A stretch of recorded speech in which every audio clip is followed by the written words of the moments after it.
Hello and welcome everybody joining us locally and abroad. We are so glad that you are here to join us for this conversation. Apologies for the delay. We were just switching over from our load shedding onto the other schedule. But as part of house rules, I just want to thank you again for joining us. And as part of the program, please note that this dialogue is a community of respect and we are in a safe space. I'd also like to let everyone know that we are going to be having Q&A sessions after each speaker. And so we invite you to write your thoughts and your comments in the chat on the side so that we can have the speakers answer any of your questions as we continue with the summit. In the meantime, please like, share, and comment on any one of our platforms at Spiral Aloe Life with our hashtag Spiral Aloe Summit to get this conversation and your thoughts booming and streaming. With that said, it's time to deep dive. Hello and welcome to the 4th annual Spiral Aloe Summit, pursuing a holistic health and wellness. We're here to answer the intergenerational ask. My name is Ntabiseng Shongwe, and I am your compassionate health communicator, narrative strategist, storyteller, and moderator for this year's program. I believe in the power of words and their significant impact and the effect they have on everything from our thoughts to behavior, with the potential to both destroy and build any one of the people you love, the people you meet, as well as change the very culture and fabric of our societies. It is why I believe conversations like this are so important, because we're here to help each other learn new words to connect, to help each other amplify the softer voices at the boardroom table and amplify the confident ones at the meeting. We are here to learn how to build communities of care and contribution, where every single person's voice feels heard, where they feel valued, because their voice matters. It really does. But the world we live in today is not as simple as we think or as we would like it to be. And it's not really easy to be as whole as we would like to be. We're not quite together, but we're not really falling apart, only sometimes on bad days. Instead, we are just fine. But we're not, are we? Not really, and we know it. But in the meantime, we're trying to eat well, we're trying to exercise, we're trying to perform at our very best. We're trying to be the best partners, trying to be the best friends, and trying to be the best family members, as long as we are trying. But what about more? What about a life where we are thriving? Living a life of stress, well-managed, regular exercise, healthy, open, communicative relationships where we can talk about the good, the bad, and the money. What about play? What about creativity? And what about fun? What about our children, the ones distracted by TikTok dances who are riddled with Instagram-driven anxiety? What about the change that ensures that they are better off because of our innovation and not imprisoned by our depression despite it? We know we want better for ourselves, for our children, for our nieces and our nephews. So why aren't we? When it comes to the next generation, who is ensuring that they can take care of themselves? How are they being fortified to face the increasingly complex world that we find ourselves in? Which tribe do they belong to? Which community of care is taking care of them? Who are their families? Our families that are looking after them? Are they being raised in environments that are healthy and conducive for their own growth and development? How are we going to ensure that we're passing on the treasure that is health instead of our repeated generational trauma? These are only some of the questions. This is the ask. As we engage in this year's summit topic, I would like to offer some food for thought from the creators of the Chicken Soup for the Soul series. what they call life lessons, 7 ingredients to help live a balanced life. Ingredient number 1, recollect yourself and everything will fall into place. Ingredient number 2, take charge of your life day by day. Ingredient number 3, take care of yourself because this is self-nurturing and this is self-respect. Ingredient number 4, surround yourself with support, your clan, your network, your family, or your tribe. Keep them close. Ingredient number 5, take your passion and make it happen. Like Nike says, just do it. Ingredient number 6, make every single day sacred. The secret, I will tell you, is in the ordinary and the mundane. Ingredient number 7, spread the love because we all truly need it. To walk this journey with me, I am joined by our partner in progress, an agent of change in the digital age, a passionate team player who really shows up when it comes to working on the development and growth of people. Joy Bonsu Schmitz. Welcome, Joy, and thank you so much. Welcome. Hello, everyone. Thank you, Ntabi Singh. As she said, my name is Joy, and I'm a digital consultant, people development practitioner, and the co-founder of Abe Innovation Studios. I believe in promoting sustainable development, leveraging technology that helps individuals and organizations navigate their journeys and their lives. In this digital age, it becomes more important for us to, with all the business, for us to know when to, go off and not always be on. I'm looking forward to this conversation and to explore how to navigate the challenges we face to find the balance in our health and our lives. So welcome everyone, and thank you for joining us.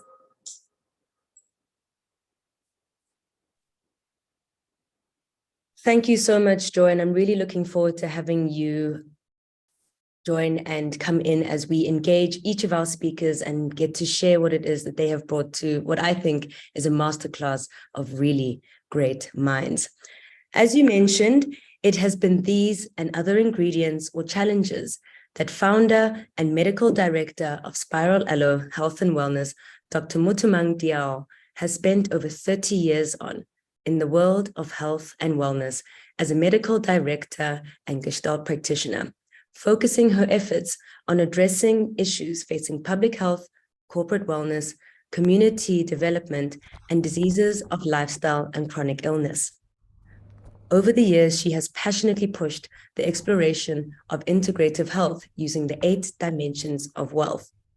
She challenges us to become the best versions of ourselves, and she asks of us to join this journey of pursuing holistic health. Thank you, Doctor.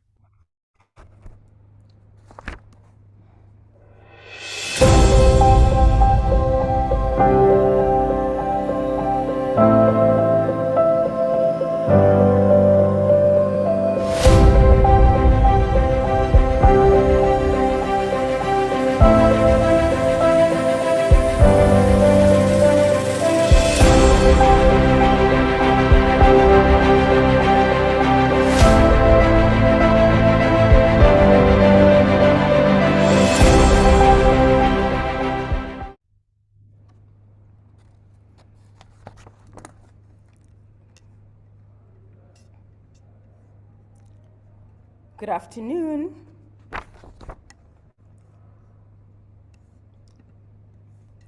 Good afternoon, everyone. Thank you so much, Ntabi Singh, for that wonderful introduction. Good afternoon to every and each one of you that has joined us this afternoon for what I consider will be an afternoon of rich and deep sharing of wellness ideas. It is our 4th summit, as Ntabi Singh has already told us, and our speakers have been there with us all along, some joining, some coming back, so thank you very much. My name is Mutumang. So in about 30 years from now, around 2050 to be exact. It is predicted by the World Bank that 50% of our continent, sub-Saharan Africa, will have people under the age of 25, 50%. So this upcoming cadre of leaders will need to take on leadership roles, in my humble opinion, with minds that are resilient, bodies that are strong, enough to support them to do the tasks ahead of them, and practices that support their health and wellness journeys. We've already heard from the youth opening this seminar for us.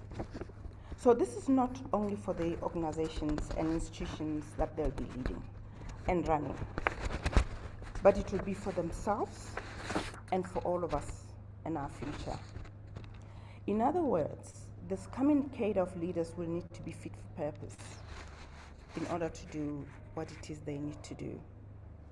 As Ntabi Singh said in her introduction, part of this work for me is a little bit of a selfish pursuit to try to remind myself every day when I wake up that I need to keep the engine and the mind going in order to perform at my best. So it is our hope at Spiral Aloe, therefore, that this upcoming leaders and the current leadership will take this journey of wellness seriously. So for the rest of us, therefore, that are gathered in this conversation this afternoon, we hope that you will start your journey today after listening to our superb speakers.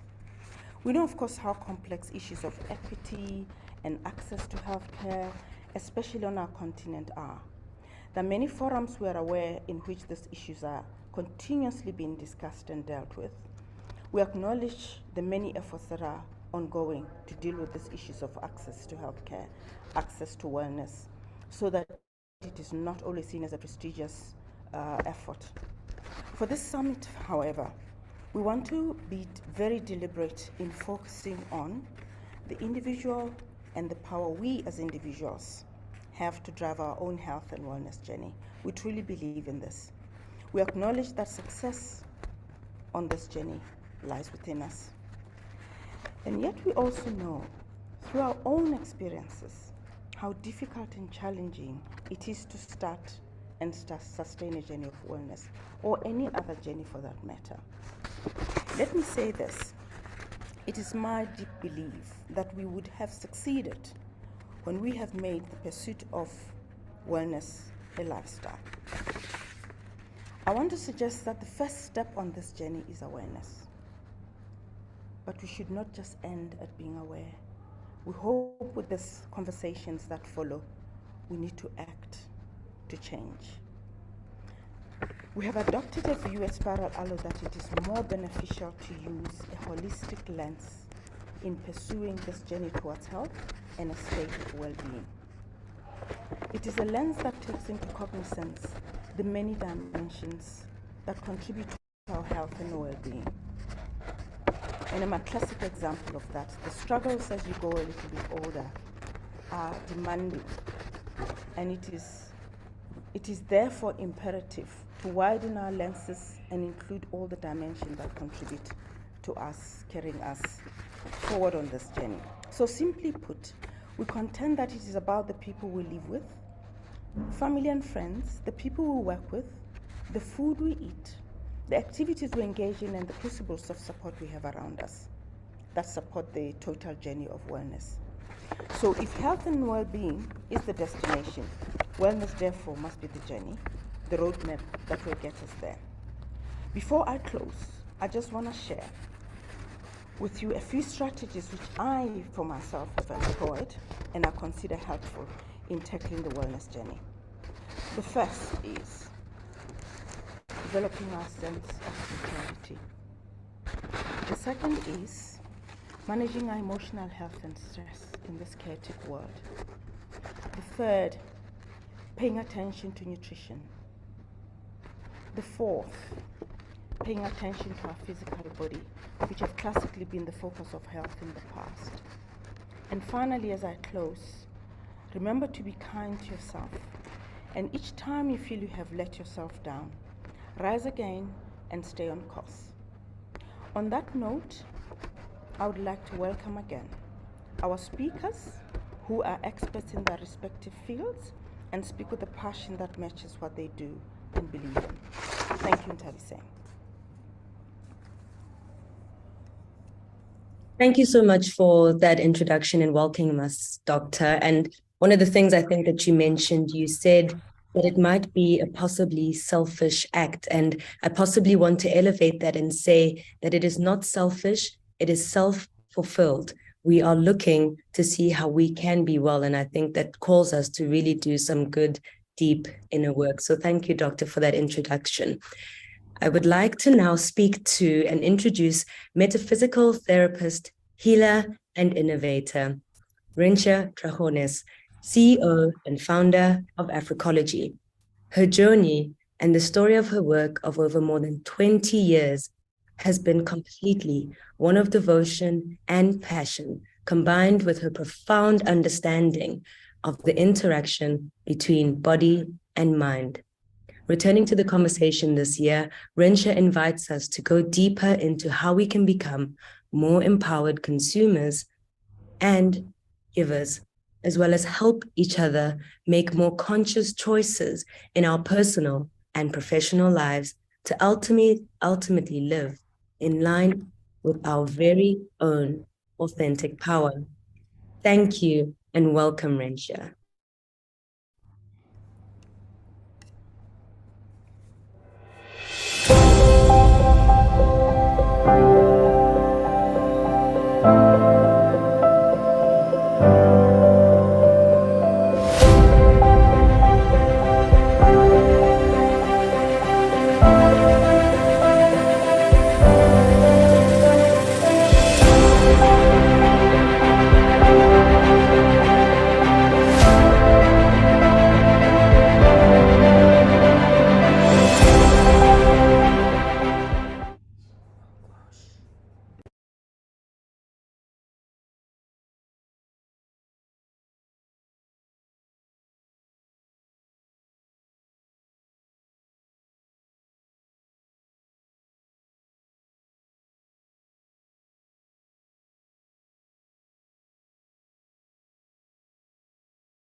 It looks like we are just having a little bit of a technical difficulty trying to connect.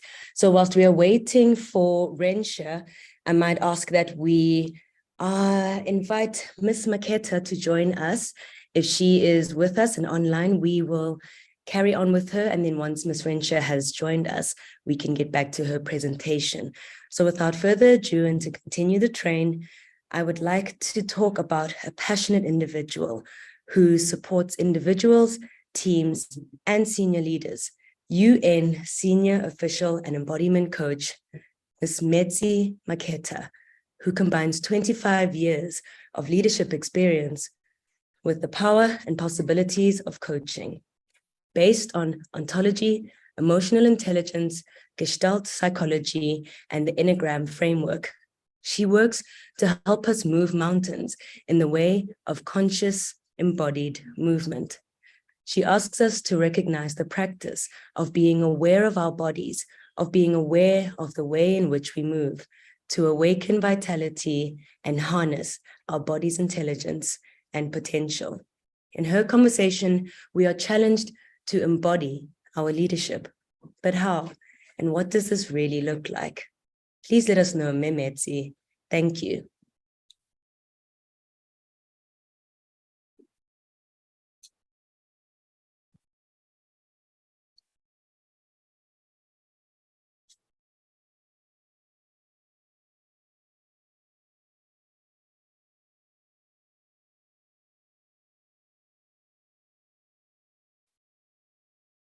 Mimetsi.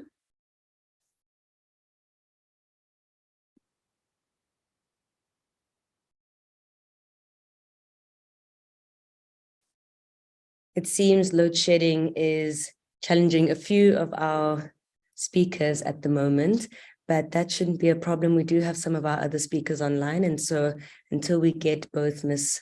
Maketa and Ms. Rensha online, I would like to ask if we can bring forward Dr. Dumisani Magadlela for a conversation that is going to be bringing us together. So if I can ask him to come on, I would just like to speak to the executive coach, coach trainer, leadership facilitator, and organizational development strategist, Dr. Dumisani Magadlela, who has grounded his work in Ubuntu culture and sees the need for it to be spread worldwide.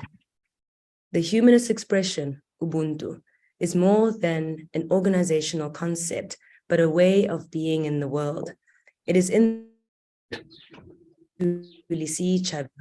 In 2021, Dr. Magadlela wrote, "The idea of Ubuntu is that I do not see my presumptions, my leaned or borrowed narratives of you, or whatever stories may have been written, told and believed by you. It means I see you as you are and as you present yourself." Dr. Magadlela is going to share with us what it is that will be necessary for us to truly take in what it is to see another, for us to bring this insight into ourselves in order for us to truly heal as a collective, and in doing so, invite each other into the circle. With that, I'd like to bring on Dr. Dumisani Magadlela. Thank you. Wow. Thank you, Ntabi. And thank you, Dr. Tiago, for the opening remarks. And thank you, everyone, for being here in the presence of my voice here today. It is the beginning of October, and the sun is blasting us. I'm in Johannesburg, in South Africa, and it's very warm. It's 31 degrees Celsius where I am.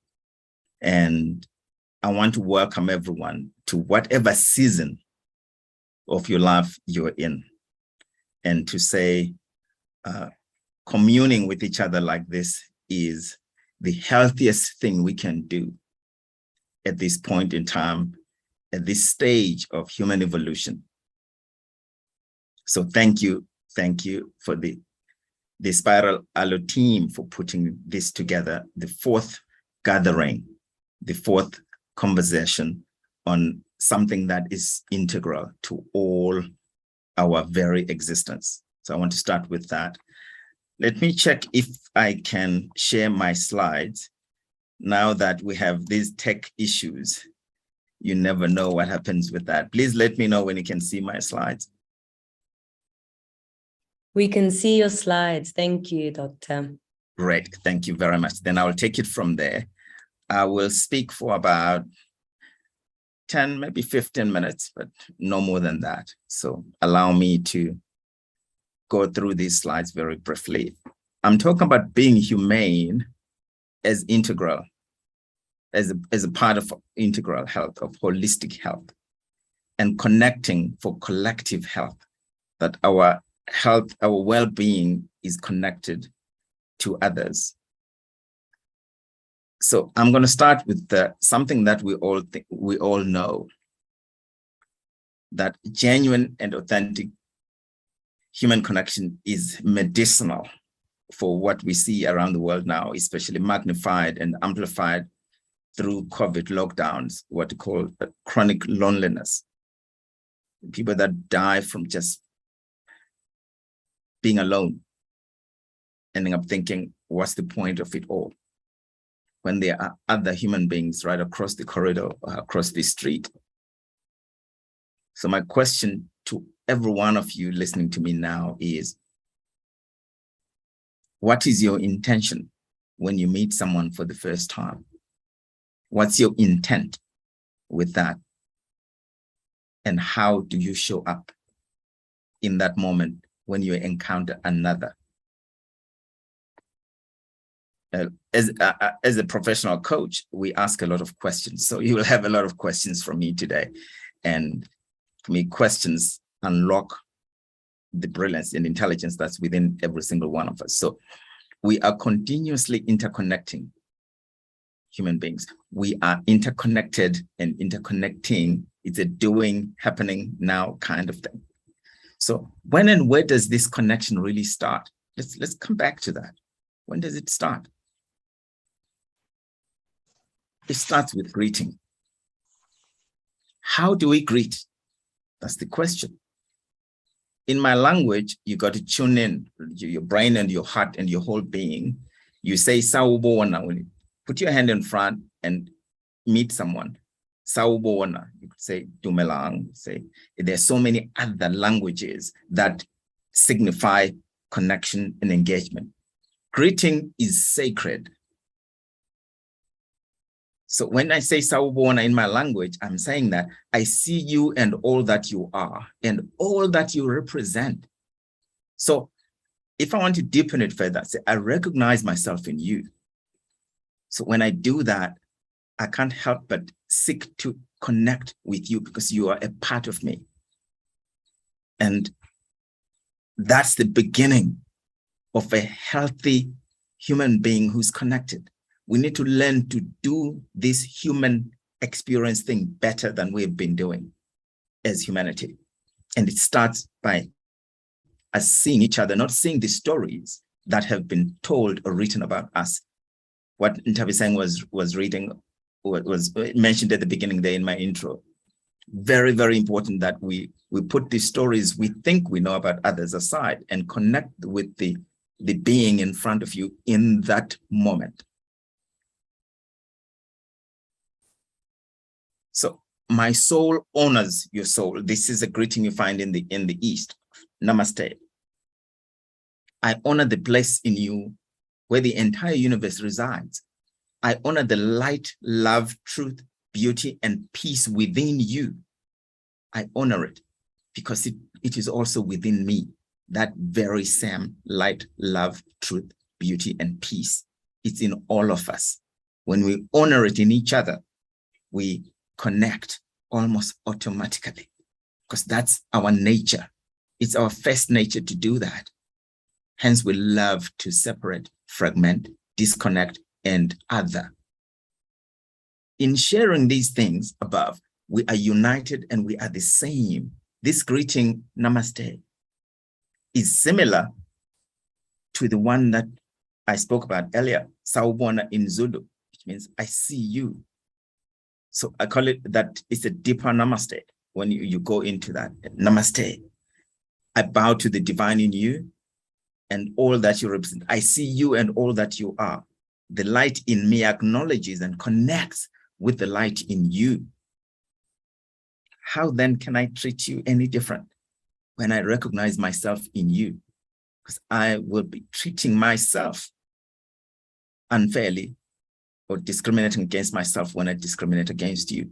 When I don't connect with you, I'm separating myself from the gifts that are in you. Why do we greet? To establish that connection. Because that's what humanity lacks today. Genuine, authentic, heartfelt, whole being connection. My gift to you today is from now on, from this moment on, greet consciously with clear intent. It is the first step to genuine human engagement. We need to consciously connect with ourselves and with each other. So what is the key to meaningful human relationships? It is that genuine human connection. It is the currency that humanity needs to spend today. We need to invest in this currency of human connection because it is what makes the world go round, not what makes resources go north. I'll leave it at that on that one.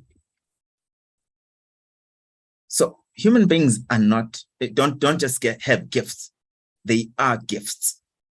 So when we meet someone for the first time, we are encountering the gift wrapping. Sometimes we take off the ribbon or wrapping with a handshake or hug, and then we need to unwrap the gift by really connecting and getting to know the other in that. It is the healthiest thing we can do. Holistic health is in connection, because human beings are naturally hardwired to connect. It is who we are. Ask yourself, who gave me the eyes I see my world with? What do I need to change in how I show up? Because I need to see the world in a way that nourishes me, in the healthiest way, knowing that the next person is a part of me. And coming back to my last piece here, just a few more slides and I'm done on this. Understanding what Ubuntu is. It is far more than what is known and written about, as it means I am because we are. Ubuntu is more than that. It essentially means that I cannot be fully me without you being fully who you can potentially become. In other words, if I inadvertently, in a way, unintentionally, become an obstacle in your journey towards becoming the best version of yourself, I'm not living a life with Ubuntu. A life imbued with Ubuntu opens doors for others to be the best versions of themselves, to be the greatest they can become. That's a life with Ubuntu, and I call it Ubuntu intelligence, living with Ubuntu awareness as our first nature. That's doing human better, becoming the best versions we can be as human beings, and enabling and empowering others, equipping them to become the best versions of themselves. It's the healthiest thing humanity can do. Because Ubuntu is not just an African thing. It is a global phenomenon, and is best understood experientially when you immerse yourself in it. So we must learn and relearn to greet consciously, because this ignites real, genuine human relationships. And it is the healthiest thing, like I said, that we can do, because we leave soul prints in those that we encounter. And those soul prints is the memory of the feeling that someone gets or retains after they've met you. So be intentional with your next human encounter, because it could be exactly what the other person needs. And all of us here today need to understand that we need to be the wise youth and elders together. Because if the wise elders and the wise youth in the village don't teach the children, the village idiots do not wait for an invitation to do so. They will do that in all kinds of platforms. Thank you, Tab. And thank you, everyone else. Thank you, Dr. Dumi. So please stay on as we do a little bit of engagement. So, I mean, fantastic lessons learned so far.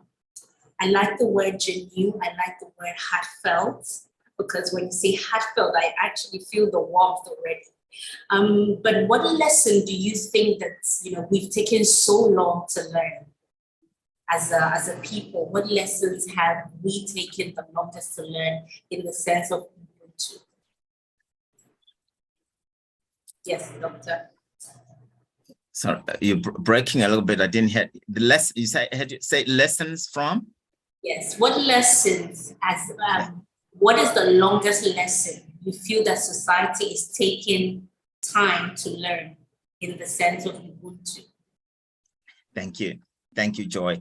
For me, one of I'd say the greatest, longest, toughest lesson is that of remembering that we are connected.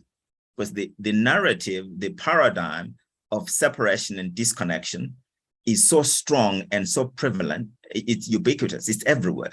And I see Anne's comment in the chat now about that.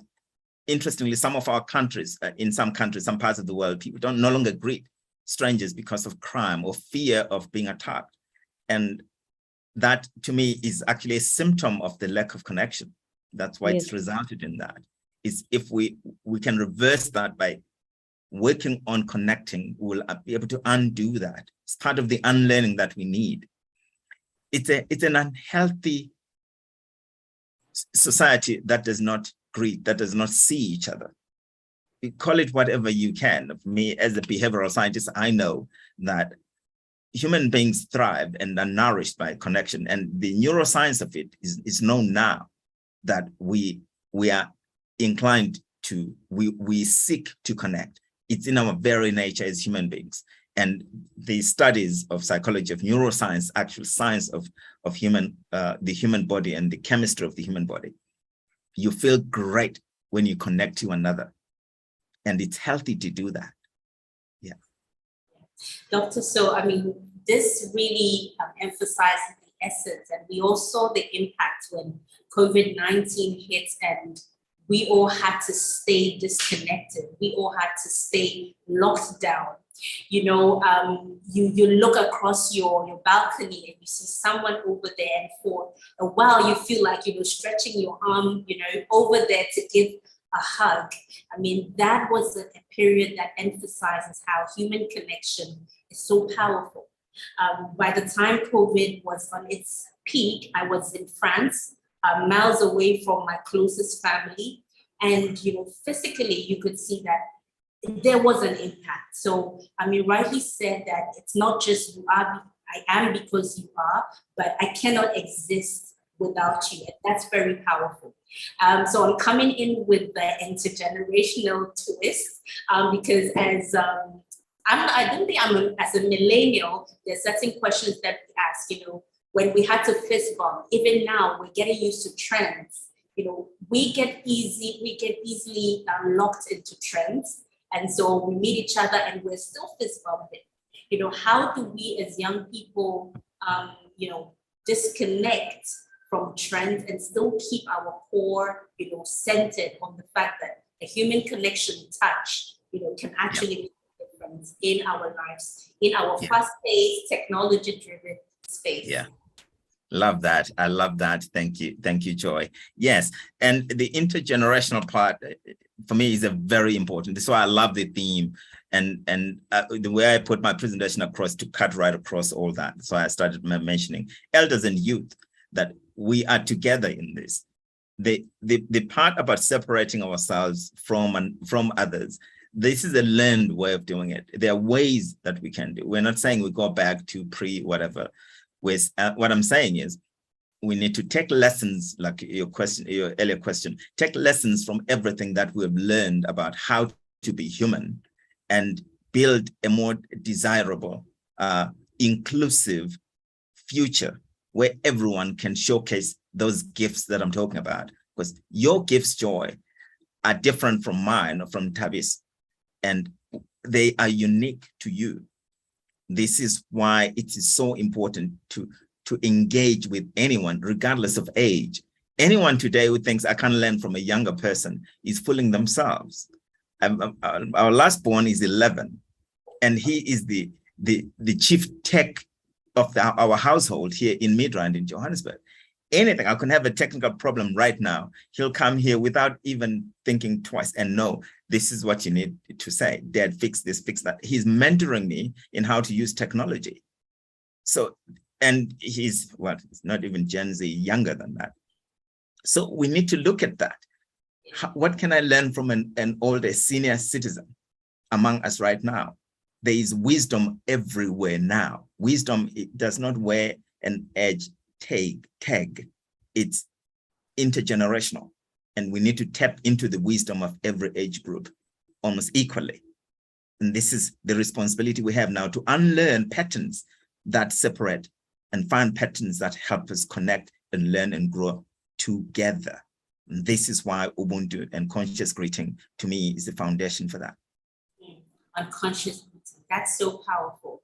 So David in the chat says, the art of connection and enriching that connection is important indeed. Thank you, Doctor. And then we also have a comment from Dr. Motoman. She says that, can you imagine we have now a loneliness epidemic in women? Yeah. Yes. Awesome. Yeah. Okay, so I'm going to hand over to Intabi Singh to introduce our next speaker. Dr. Dumi, thank you so much for a wonderful presentation, so insightful, and I think it has set the ball rolling for holistic and look at holistic health and wellness.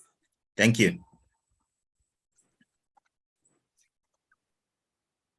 Thank you both. Thank you so much, Dr. Magadlela, and thank you so much, Joy. Honestly, I think it is almost apt that we start with a conversation about community and what is necessary to go back into a sense of belonging, which is what holds us together, what keeps us going. And unfortunately, for us to feel so unsafe is quite sad and at this stage. And hopefully we are using, for example, Joy, in your space of technology in the digital age, technology can be used in a way to find connection again, coming out of things like COVID. And so how do we say sawubona, dumelang again in our languages combined with technology? So thank you so much for that amazing conversation and dialogue and session. Next, we have a passionate individual who is geared to focusing on individuals, teams, and organizations. UN senior official and embodiment coach, Ms. Meti Maketa, who combines 25 years of leadership experience with the power of possibilities and coaching based on ontology, emotional intelligence, Gestalt psychology, and the Enneagram framework, to help us move mountains in the way of consciousness in embodied movement.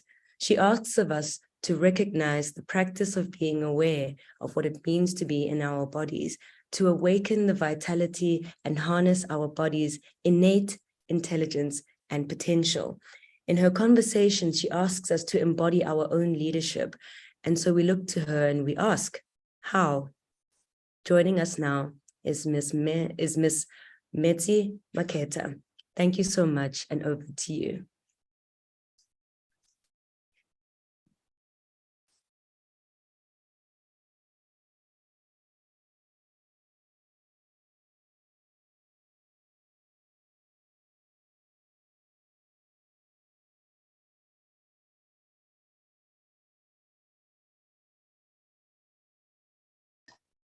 Hi, everyone.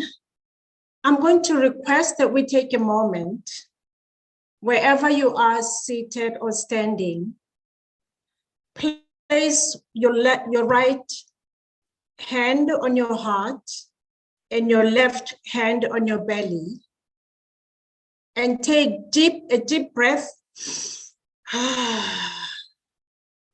Do that 3 times. So we're going to start.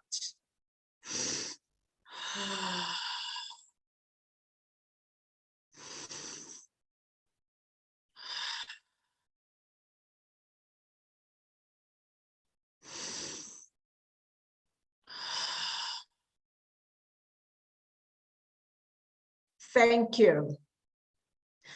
I requested that we do this because just before joining you, I had a slight technical breakdown, and my connecting with you meant that I needed to come back into my body, and coming back into my body was about making it feel safe, and breath is the most immediate way, and it's the most available instrument for us to connect to oneself. And it's also about us reconnecting with one another. So let us look at embodiment and what that means for yourselves and your well-being. And let's look at the journey and what underpins embodiment.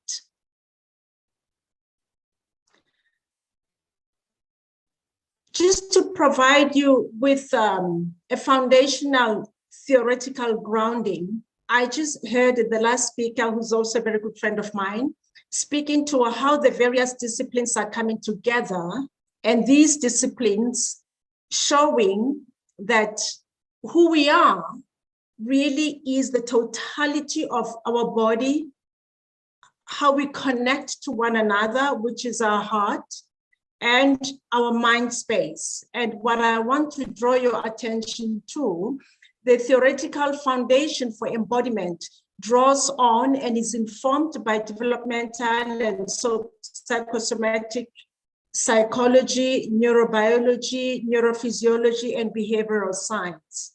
The body of knowledge and the research confirms, concludes, and tells us that during our development, we all have critical incidents and repeated messages that begin to shape us, whether emotionally and mentally. They give us a way of seeing the world, and physically, we start taking a particular posture. What I want to draw attention to is the fact that even our physical disposition, the posture that we take in life, is not just an external representation of what's happening to us mentally and emotionally. It can, our physical posture can also determine, and it shapes our emotional and mental state. And that is bodies, the movement that comes about, that arises as a consequence of us connecting with our bodies, does have an impact on our emotional and mental states. So the frameworks that I use, just so you can get an illustration that is holistic, is the body is the unifying field of our entire being, how we show up, how we feel, it's inside of our bodies, the knowing that we hold, whether it's an emotional knowing, whether it's an intuitive knowing or conceptual knowing, all of this happens inside of our being. And therein lies the power of our bodies. And our body is a unifying field. So the frameworks that I'm using to bring all of this together, as it was said, is the Enneagram, ontology, emotional intelligence, and of course, other knowledge base that we have from what is already available. But we are going to look at what this means for all of us. We often talk about self-awareness, and I'm sure many of you have had instances where you have training, we're reading books, and self-awareness is foundational to knowing how we are being and how we're interacting with others. What embodiment says to us is that self-awareness is not sufficient. What we have noted is that we tend to hold self-awareness only conceptually, and often we do not connect to our bodies, and yet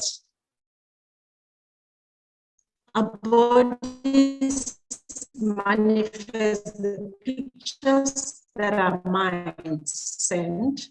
And you would all know our bodies, stories that we hold, and they communicate, and sometimes they even amplify, whether you're speaking or you're not, but the body will always communicate something. And the body is the seat of action. It does not matter how many concepts we are aware of, how many paradigms we carry, not unless we move, our leadership and our lives will not be expressed in the way that we would want to show up in the world. Now, what is embodiment awareness? And I will talk to this very briefly. We don't have much time.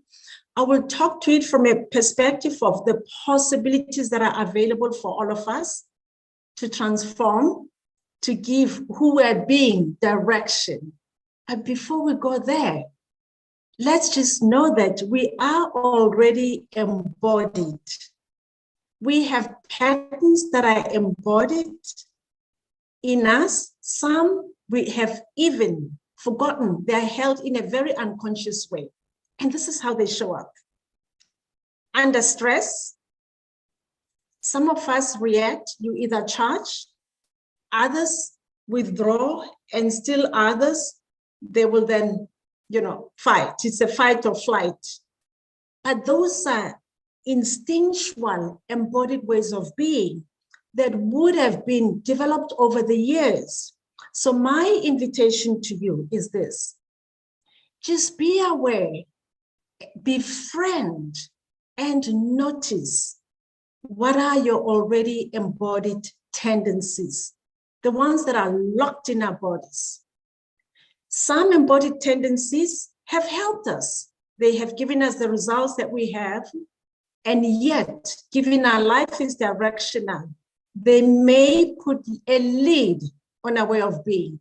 So just also take an inventory of the ways in which you show up that works.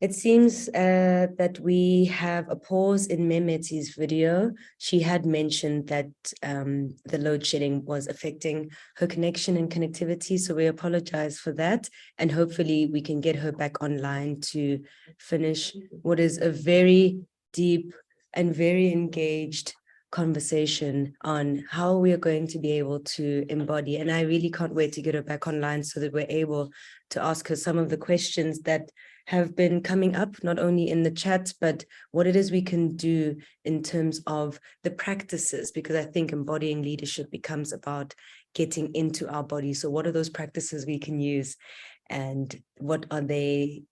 What are the practices we can use and what we can pass on to those around us that we love and care for?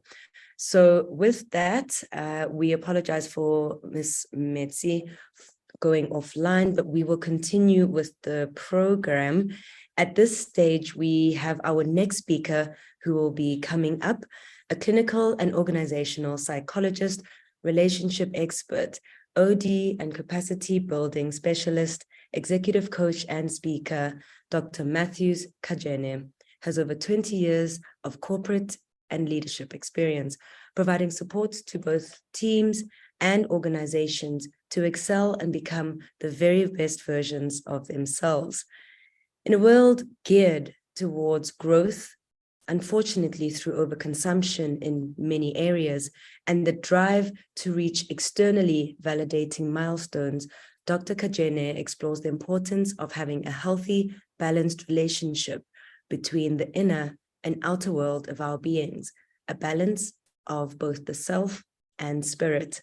Here he shares with us how to bring forward the wealth of knowledge that remains within the spirit and lives within us, the dimension of our inner beings.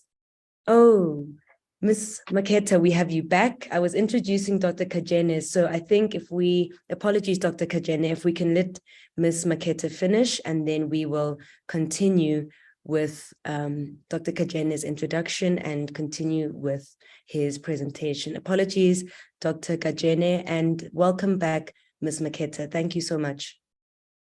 Thank you. And coming back into my body, I was speaking about breakdowns and I just had one. So I'm taking a deep breath as I'm speaking to you.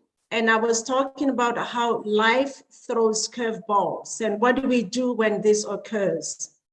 In this instance, I'm in a safe space. In an instance where I was not going to experience safety, I would have been panicky, I would have been sweaty perhaps, and it would not be okay for my well-being.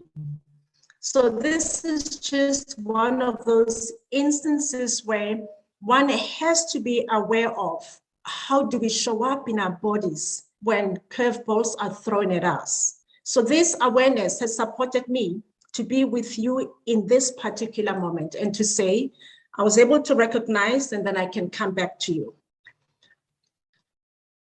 So my question then to you is this: what is it that one embodies? And often we embody commitments. At work, we embody being an accountant. We know how to show up as an accountant. We embody being the manager. We know how to show up being the manager. We embody values of the organization. And here's where I'm going to. How often do we embody looking after ourselves? How often do we embody making sure that the movement that one is meant to make, just as a practice, how often do we do that? So my invitation to you again is, look to your life. What is it that you know you care about and must be embodied? Some already may have practices that need to be sustained. Others may need to introduce new practices. But it is about embodying in a way that you are aligning with what it is that you are committed to. There is a way that we must relate to what is already locked in our bodies, because those patterns are part of us. We will befriend them. They don't go away. They just need to be loosened. And listening would also be a process of integrating new ways of being. I don't want to speak about things theoretically. I always say my biggest learnings of embodiment occurred even after I haven't read all the books, occurred in an environment that had to be created outside of the usual context. Those environments will differ from person to person. And for me, the environment has always been the mountain. What I love about the mountain is that on the mountain, I cannot conceptualize my way out of a summit. I cannot convince anybody out of the summit. Summiting is an act of movement, movement, movement. Look to yourself. What are the ways in which movement may be calling you? And what are the holding environments that may be required for you to feel safe and start disrupting? For some people, they will use coaching. For others, they will have communities with whom they practice. And still for others, they will create a space in their own homes. But what is important is to have that holding environment. And because we must learn a new way of being in our bodies and being with our bodies. As we learn, it requires practice. And you are practicing what? You are practicing aligning your lifestyle with your vision. I cannot overemphasize the practice. But we would all know that practicing something that is new is uncomfortable. And my invitation is that we must all ritualize discomfort. 1% discomfort and another 1% so as to expand our range of being, to expand the ways in which we can show up and not have a limited window in which to operate. So I will stop here and I want to say to you, I used to be that person who would say, but things should be one way or another way. And I then realized that I do not need to be speaking about how other people should be or how great others are. It is up to me to embody that which I consider will support my full expression and will support me of service in the way that I would love to in the world. So I will stop here. Thank you.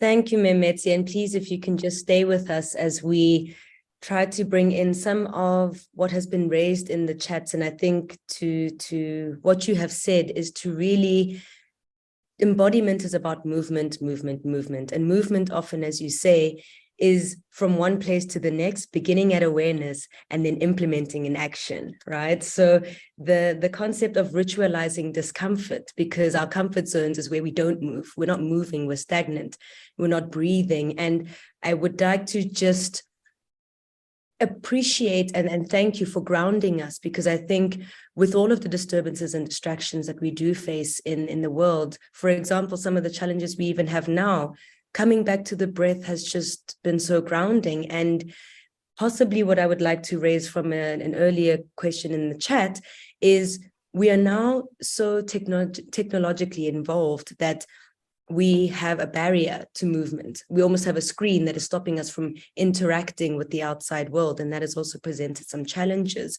So where have you found, particularly for younger people who are growing up with technology at their fingertips, who are even affected in their physical and motor skills and their development, how do we get them to embody? What are the things that we, outside of the breath, can be teaching and sharing with one another as practices to get moving? How do we inspire people to get moving? Some have a mountain, but if we don't have the mountain, how do we introduce some play and movement to stop us being glued to our screens? I love your question. I love it. Technology has done wonderful things. Here we are connected inside of this technological platform. How do we live with technology and step into embodiment using movement in a way that we have the 1% discomfort that compounds, then our range of being will be expanded. I have been pleasantly surprised and happily actually to find that there are so many ways, like just having a discipline of doing your walks. Yes. I know that there is a practice. For some people, it may come at a cost, going for a hike with a group. What that does before you even get out of the house to go for your hike is the intention that you embody is what will make you get out of bed to disrupt that comfort of lying down in bed.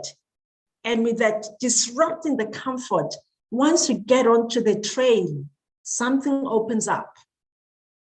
So imagine holding that intention and imagine with the awareness that you are sitting in a place of comfort and knowing to expand. You will just need to go that ritualized discomfort of 1%. And therein lies your power to go there. Yes. And the word you raise here is intention. It is, now that you are aware, what will you do? And exactly. And to hold that with us. And I love how you have raised the challenges of embodying leadership in the workplace, because I think the workplace, now that it is both hybrid or remote or completely back in person, how have you found that teams, when you gather them, can help each other embody some level of movement that encourages or inspires that motion, that range, that extension of the being that you're speaking to, particularly in the workplace? In the workplace, I would like to refer to 3 parts. The first is workplaces, sadly, some are not safe spaces for people to go to. So the first thing is, as managers, be aware of your embodied tendencies when you have pressure at work. Don't be among those that are responsible for staff dreading to come to work. I may have been that manager myself, I will have to admit, but I own up to that. So that's the first thing. And then for those who are not managers, also be aware of your tendencies. Do you do a flight or flight? So we can all be responsible for how we're showing up before we go to movement. Now, in this hybrid era, I think we're also challenged to say, I used to do it myself. I would say I'm doing stand-up meetings. I don't sit down anymore. I would do Yes. stand-up meetings with my team. That is literally. great. And it is That is great. And it moves and it's not formal anymore. And I found that then it releases also the pressure of the team. I'd say, no, I'm not sitting down, I'm standing up. So Great. then we would stand up and find a way that, and that's how it, one of the ways. Yeah. Oh, I love the standing meeting. And with the standing meeting, we have a raised hand. We have Nell who has raised her hand. I think she would like to ask you a question. If she can unmute herself, or if our team can help unmute her so that she can engage with you and ask her question. Nell, we see that your hand is raised.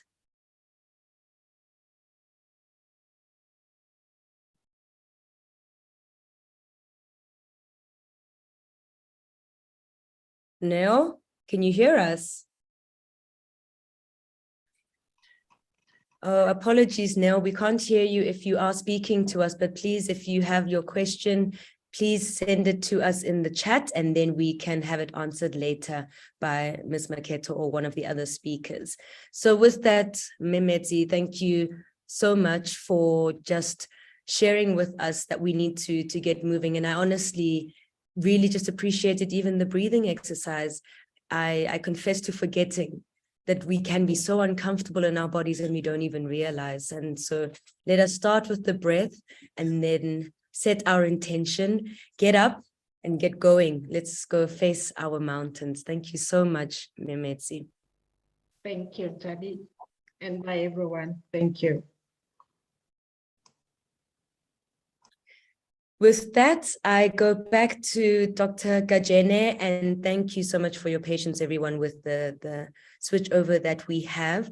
I had introduced him according to the great depths that he is challenging us to go to, wanting to find a relationship and marriage between what is our inner spiritual world and the outer world that we often have to engage. And how is it that we can create a healthy relationship and balance? With that, I'd like to invite Dr. Gajene. Thank you so much for joining us, Doctor, and welcome.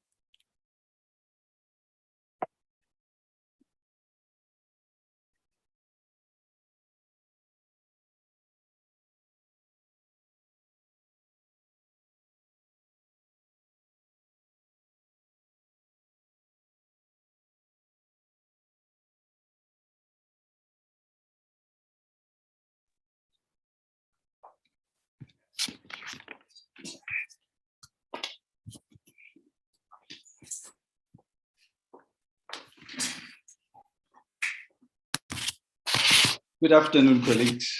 Can you see me? Can you hear me? We can see your screen, Doctor. We can see your slides. We can hear you well as well. Okay, that's fine. Thank you.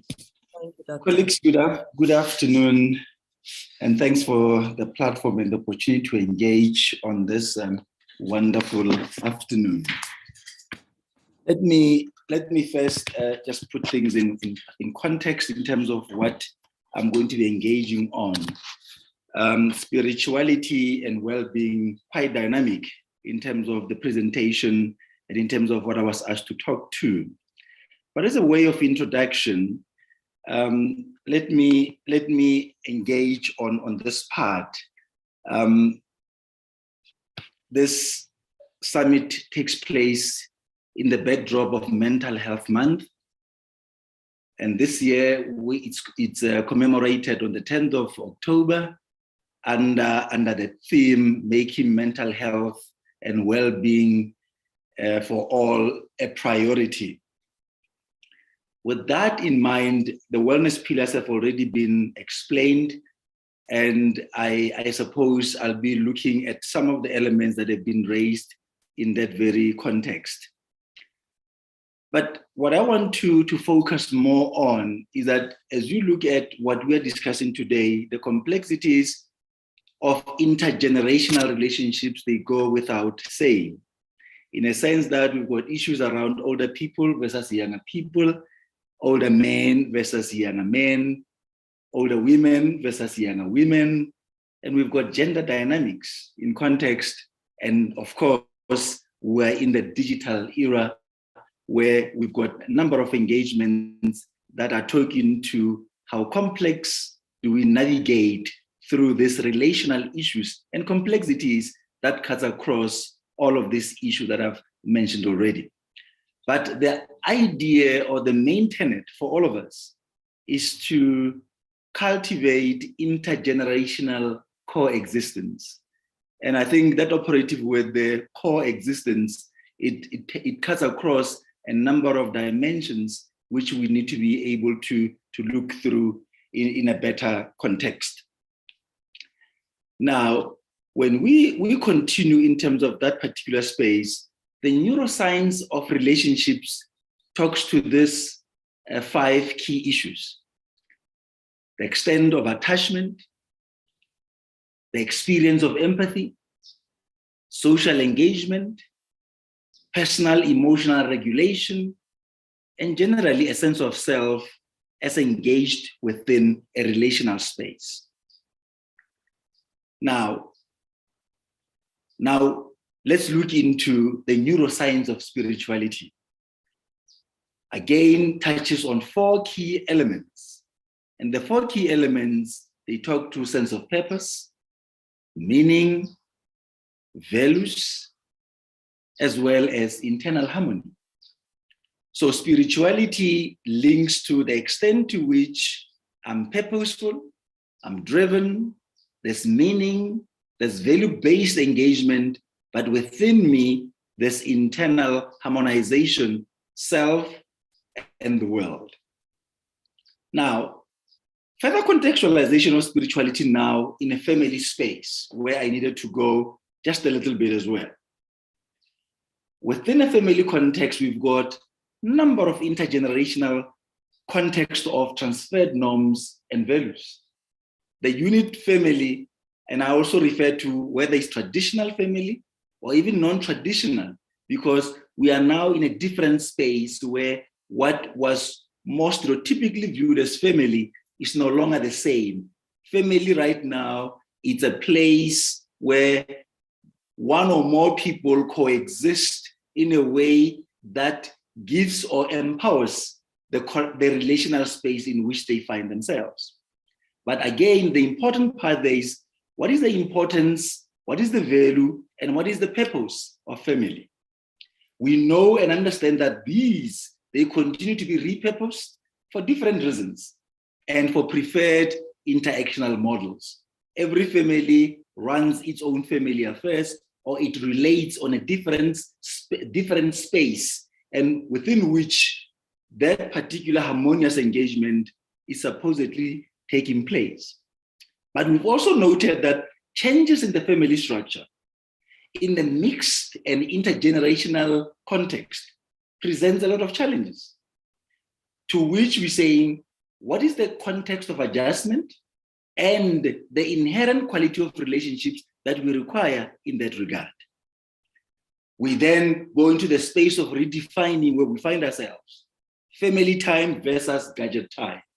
At times it's either indicated or assumed, or it just happens spontaneously where everybody's seated around the table, but they can maybe all catching up on their emails. So our definition of family time, it now varies from family to family, but we always go back to say, when is the family connecting?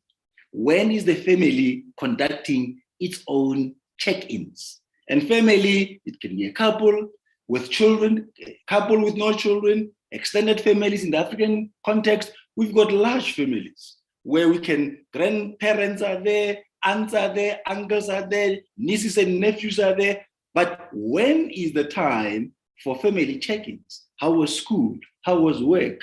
How are you doing? You don't look good. All of these parts are context of family check-ins. Now, continuing on the same level of contextualizing spirituality, remember, purpose, meaning, harmony, all of these elements. Now, we've got a new pandemic in family and social context, which is called toxic masculinity. Now, what are we talking about here? Negative aspects of exaggerated masculine traits. Now, we put this element within a family and a social environment. What does it do? we talk about this concept being a harmful concept of masculinity, which places significant importance on manliness based on the following: strength, emotionlessness, self-sufficiency, dominance, sexual virility. And if a male does not display enough of these traits, may fall short of being a real man. Now, if we are to change these parts, we talk about the resocialization of boys and men. Now, remember, if you bring spirituality into relational context within family and social elements, you then say, how does this toxic masculinity, impose or even affect the dynamics of interpersonal relationships? What are the examples that we see of toxic masculinity? Aggression. Today, we still see as well aggression going both ways. Sexual aggression and control, we've got that problem. Showing no emotion or suppressing emotions. Hyper-competitiveness, needing to dominate or control others, a tendency towards or glorification of violence, isolation, low empathy, sense of entitlement, chauvinism, and sexism. The saying, boys will be boys. It advocates for careless, aggressive, or otherwise damaging behavior in young males. Now, if we've got now a second, or we can call it a third pandemic, now, if the sense of meaning, a sense of purpose within the spirituality space, we then look at it in terms of how are the relationships, men, women, or in any way, any other gender-based engagements, if they are devoid of all of these things, how much of harmonious engagement that can we go into in terms of creating an environment or a space of spiritual fulfillment? Now, a book that I penned back in 2011 is called The Weeping Tiger. It's a book for families that looks into all of these elements. How do we unlearn certain behaviors?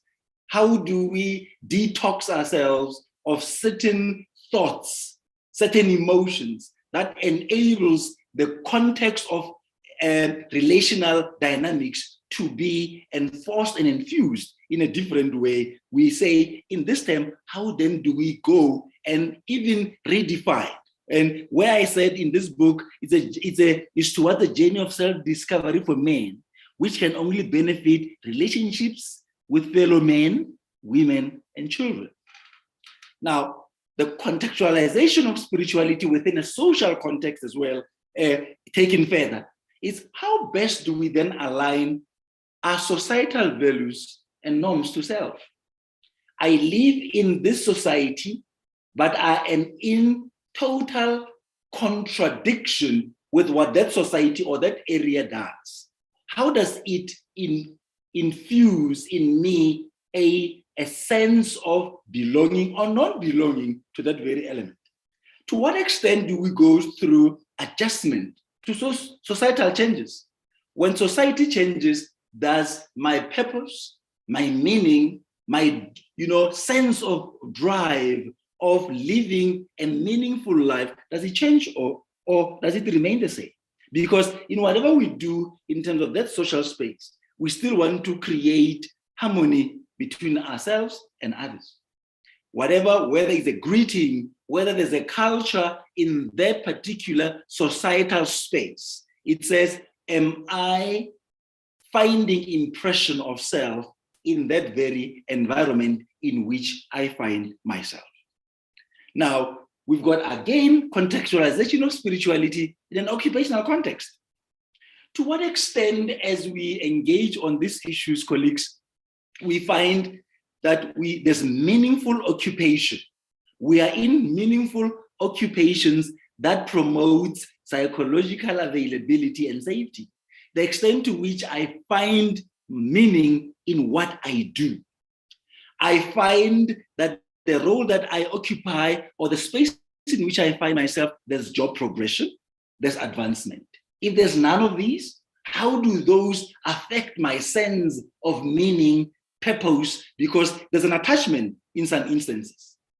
How then do I also go into income versus passion versus interest versus desperation? Some of us, we do what we do because we're desperate, and it's a means to an income. Some of us are passionate even when we earn less. Some of us remain very interested even when the environment is not conducive. But then how do we marry my sense of purpose, meaning the values that I live by, into an occupational space? The extent to which I find that I'm engaged in my work, meaning I can give of myself the resources, the extent of giving myself my emotional immersion, my cognitive immersion, I am fully available and I am engaged in my work, thereby breeding job satisfaction. At times I am there, but at times I'm not there. Now, the context as well of judging the space of spirituality and occupation is the extent to which we say, what is the extent of person, job, environment fit or misfit? Because at times we are not where we want to be because as a misfit, I ended here. I'm getting promoted even though I'm less passionate about what I do. And we've got burnout, self-imposed or prescribed, I ask, to say the extent to which I can see that there's depletion of self, depletion of inner resources to do the work. Yet I am here, then I'm saying I'm burnt out. That's why I'm asking the question, self-imposed or prescribed? Now, again, there could be either alignment or misalignment in terms of the leadership and organizational culture in which we find ourselves. If a person says, I am in a toxic work environment, meaning the fact that you use the word toxic, you say it does not align with my spirituality, meaning it does not align with my purpose, it doesn't align with my values, it doesn't establish inner harmony in terms of what I do. So what is more important? Work or passion, work, engagement, work, or the extent to which all of these are the expression of my spiritual being. Now, we take a moment of reflection and ask and make the following statements. Spirituality is dynamic. Note how you are changing and act decisively. We must understand that our needs and expectations in relationships, they change with our varying personal circumstances and should not be taken lightly. What I find okay today, if I don't find it okay tomorrow, I'm a dynamic being. What I find meaningful today and tomorrow I find meaningless, I'm a dynamic being. So what we do is that we want to infuse your purpose in whatever you do. Find a representation of what lies within you in the work you do, in the service that you provide for others. I see me. That's why when you are in your element, most of what you do is effortless. And in conclusion, if it drains you, it does not replenish, it is misplaced. If it does not ignite and only extinguishes, it is destructive. If it breeds internal conflict, contradiction, and confusion, it needs attention, clarity, and resolution. I conclude by saying, working on self is a lifetime project. Thank you.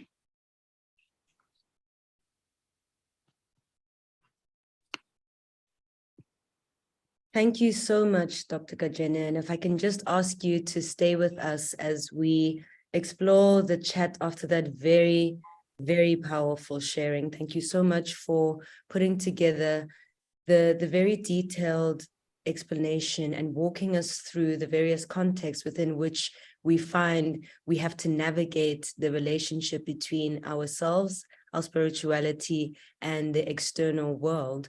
I wanted to possibly raise a question where you raise the word toxicity in various contexts that people find themselves in, whether that be toxicity internally whether that be in a relationship or in a working environment, for example. Many people to that effect would then be seen or be said to be living in what we call a survival mode, right? So when people are living in a place of survival, they're often not able to connect possibly to what it is that you are talking about is an empowered state, a state of meaning, a state where they can access what is valuable and purposeful to them. When people are in a state of survival, they are eating either hand to mouth. How do we make accessing spirituality, finding meaning, and finding value available? What can we share with people to say, if you find yourself in crisis, if you find yourself in a state of panic or in survival mode, or having an episode of depression or an anxiety attack, what have you found has helped you, or what have you found has helped other people move through those moments? It's quite a very important question that you are raising, Tabiseng, and there are various aspects to that. And what works for individuals in their own circumstances is definitely a very difficult space for generalization. But what I found in that particular space is that we have gone or taken a space where we had said, how do we really look at spirituality?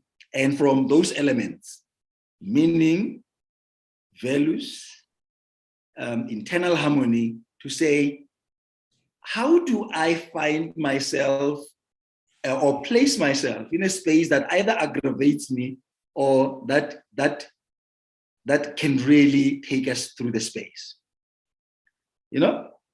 Yes. So the challenge there is that, remember, if continuously you go to an environment where you are not necessarily happy, where you feel that your value is, you are always devalued, you are always not appreciated for the efforts or for the gifts that you are bringing into the space. Now, continuous exposure to that, what does it do? It erodes your sense of self. It erodes the context of you being able to be available. Because remember, when we say psychological availability, it says, with every resource that I have within myself, I am available. I'm engaging. You know, I am able to apply my cognitive skills. I'm able to apply my emotional intelligence. I'm able then even to respond behaviorally to the environment. So what many people have done is that we suck it up. Let me use that part. Many people say, I'm sucking it up because I've got mouths to feed. I'm sucking it up because I have a lot of people that depend on me, you know? And in that regard, we suck it up. But sucking it up does not mean I'm living into my purpose. It doesn't mean I'm living into my values. It doesn't mean I am continuously growing, because with living your purpose, there's a sense of growth as well. There's a sense of stepping into what you say makes sense, because my role plays a part in that sense of self. Whatever element, whether it's charity work, whether it's formal employment, whether it's where I go to for worship, it's all a completion of who I am. The stepping into that context of purpose, meaning, and value-driven, exercise. So in that particular space, all we are saying is that every individual must be very deliberate and intentional about what is this doing. It's like a relationship. This relationship, is it helping me to step into my purpose? Is it helping me to live out my purpose? Is this employer contributing to that? Is this friendship doing that? Because whatever you stay in must be able to sustain the continuous engagement and evaluation of your purpose-driven life. Yes. Yes, doctor, and thank you for that really rich and rounded feedback. And I'd like to challenge you one step further, because here we are looking to the intergenerational ask. And I think while we can speak to adults who have a level of legal, possibly political, social, and emotional agency, we have environments of schools where children are facing epidemics of bullying, where in other countries they are under assault physically by either gun violence or knifings and stabbing. So in the context of the generation of children who have to be addressing and looking at awakening some level of finding meaning for themselves in their adolescent lives as they become teenagers who are looking to self-identify, some are choosing to act out, as you have mentioned. Others are possibly becoming quieter. So in environments where adults are possibly still responsible, or children themselves have to navigate finding their own way of making meaning, do you have any advice for those who would be the millennials, those who are otherwise the children? Because I think the conversation about spirituality and developing senses of purpose and finding meaning and value doesn't begin when you turn 18. Finding that value has to start from when people are young, and it is often being fed to children in our generations now via Instagram or TikTok or other social platforms. What would you say we can do to apply a level of or support finding meaning and helping young people find meaning, find strength, find purpose that keeps them aligned with what is going to be beneficial and keep them passionate as they grow up to become adults, to become leaders as well in organizations and society? What do you say to children who have to find their purpose? I always say it's almost a rushed conversation. Because, when exposed to younger, let's talk to younger employees who require, and we always say to organizations, what is your policy on millennials who want to work, for argument's sake, at midnight because they're at their peak? And at 8 o'clock, they want to be sleeping. But they're productive between midnight and 8 a.m. They are very productive. So now, if we say, do the millennials necessarily define purpose the way we define it? I've also learned the hard way to say what we define as, as purpose on our side. They would come, they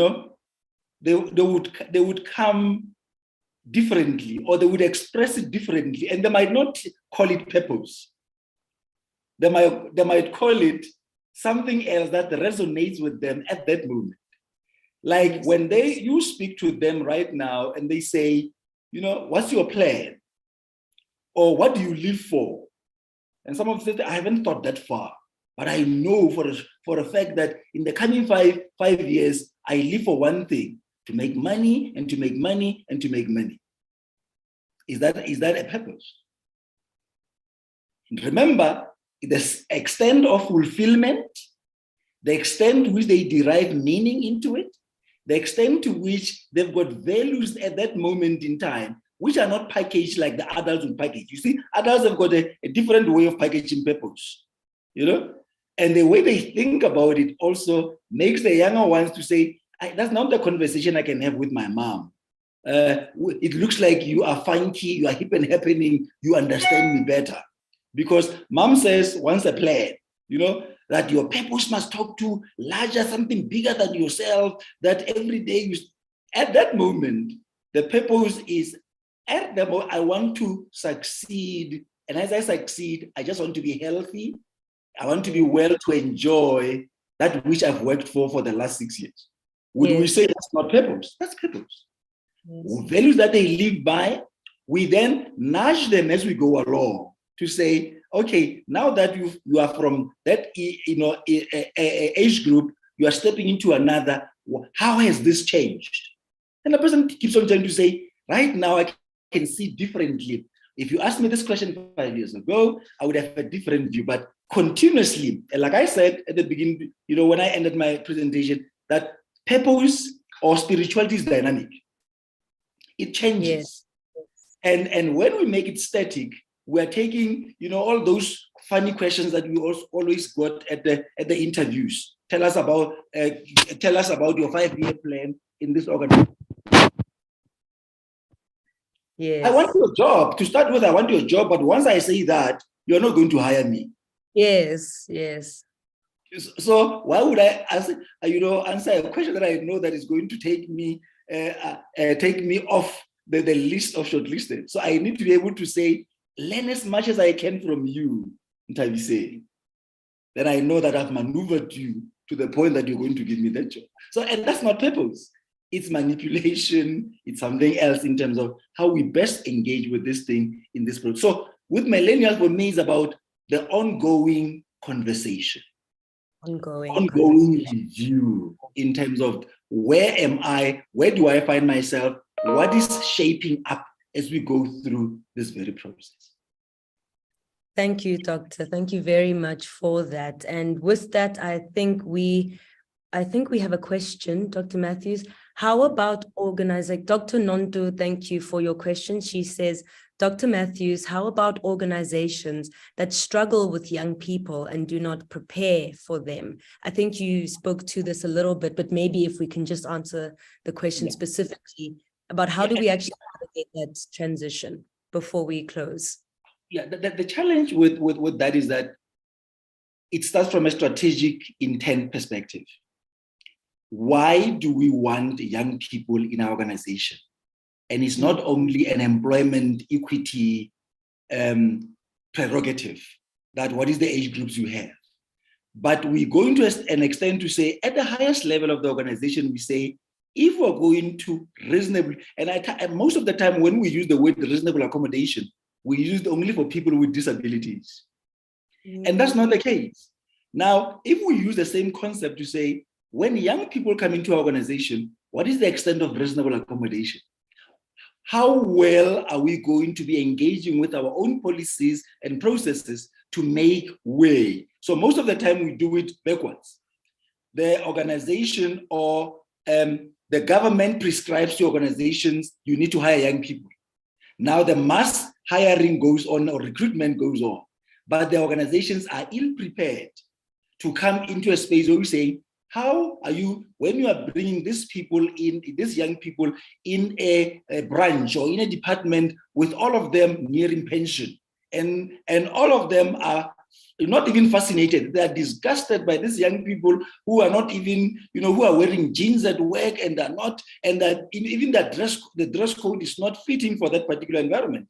But all I'm saying is that the organizational readiness, when they introduce programs, it must be a well thought and a concise element where you even use younger people to redefine the organizational space. And it's small things. It is small things that can help the organization to reasonably accommodate the young people, especially within these graduate programs, wherein they are being reintroduced to organizations itself.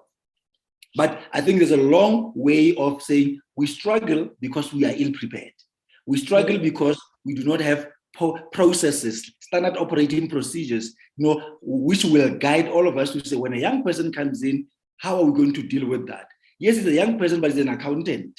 Might want to use a laptop, not a desktop, but that area likes using desktops. So small things that could allow young people to feel included, because right now we also talk about diversity, we talk about inclusion, we talk about equity.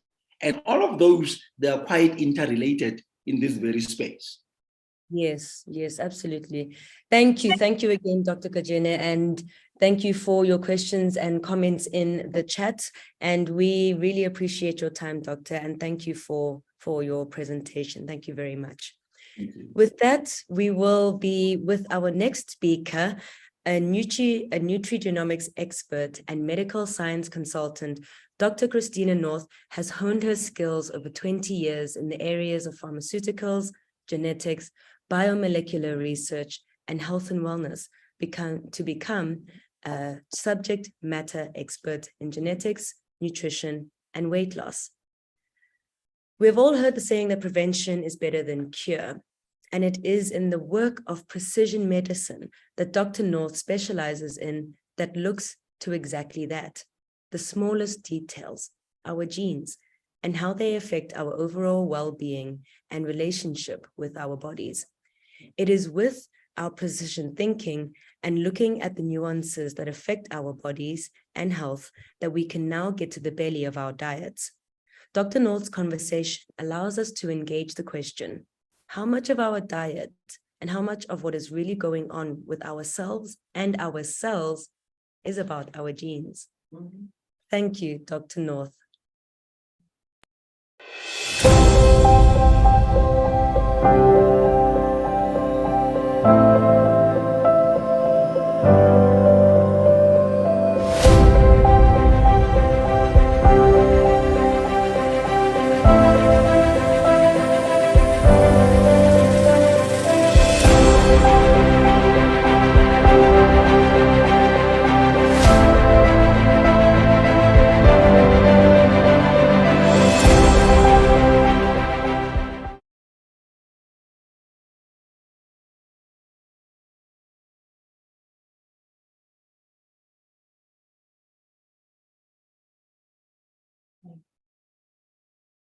Right.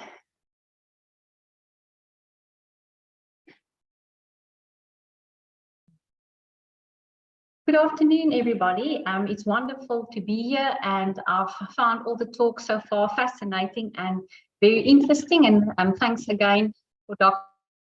Diallo to inviting me back. I'm going to speak with you today about something that is really absolutely my passion.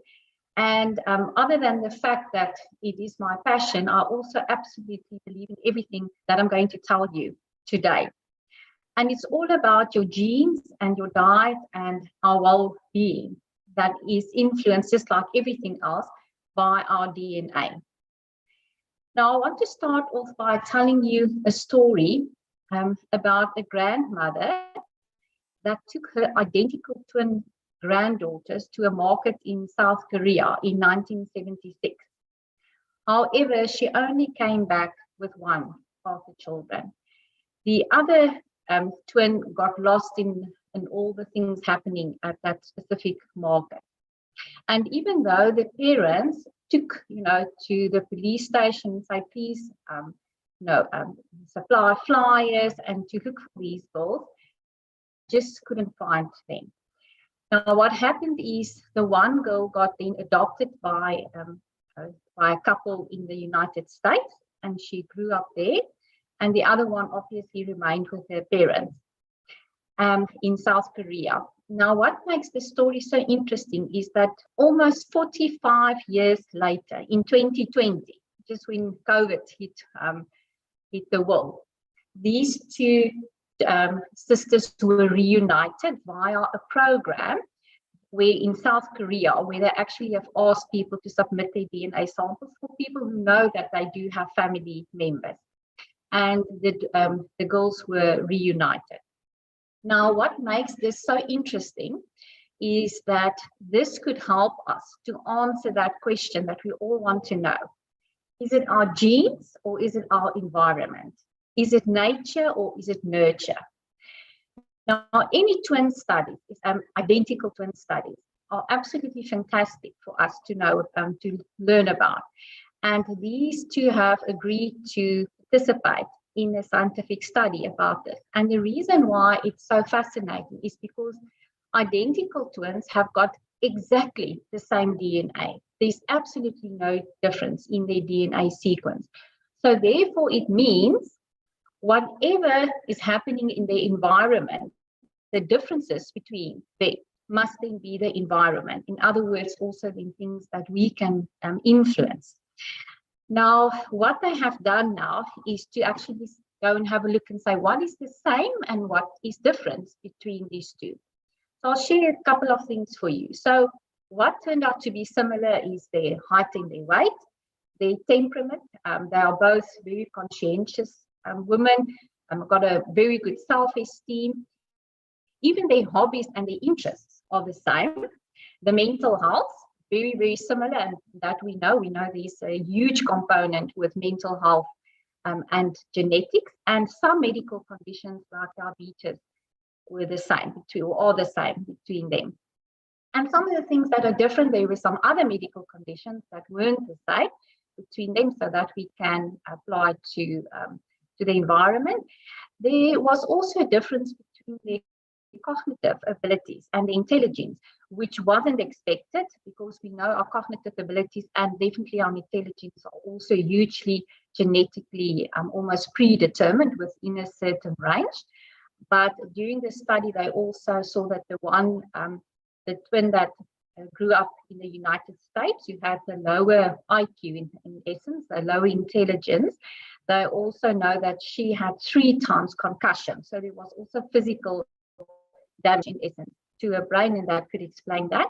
And another major difference was or is that the twin in the United States have got a very individualistic outlook. So that is how they basically grow up in the state versus the more inclusive, more of a group value set that the twin in South Korea had. So it basically confirmed many of the things that we already know in terms of genetics, what's determined with our genes, what's nature and what's nurture. But it is a study that I'm going to keep a close eye on as well. So if we want to then answer the question, well, when is it genetics, when is it environment, is there a percentage that we can apply to that? So I can summarize it for you very simply by saying is that we know it's pretty much 50-50. But it isn't just a clear cut to say this is definitely genetics, this is definitely the. Rather, it is sort of like a gradient between what is genetics, what's nurture, and what is nature as well. So even though on the 2 extreme ends, we can say, yeah, well, that would be definitely genetics, where we've got these diagnostic tests, for example, with just very often we will call it single genes. And then on the other hand, we've got the environment. We know that if people grow up in very, very poor circumstances, very, very poor nutrition, for example, even the best genetics, often can't overcome that. But for the most part of it, it is here somewhere in the middle and a definite gradient area. And what is nice about that is that means that we can influence. And because even though we can't change our genes, we can change what we call the gene expression. And that is a topic about epigenetics that I'm going to talk about a little bit more. So I just want to give you a quick lesson in genetics 101 and to see what are the kind of things that I basically work with and why is it so important to measure genes and look at your DNA. Now, in essence, what a gene is.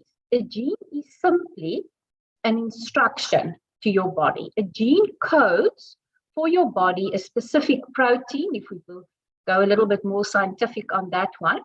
And that protein will then inform your body, instruct your body to go and do something specific.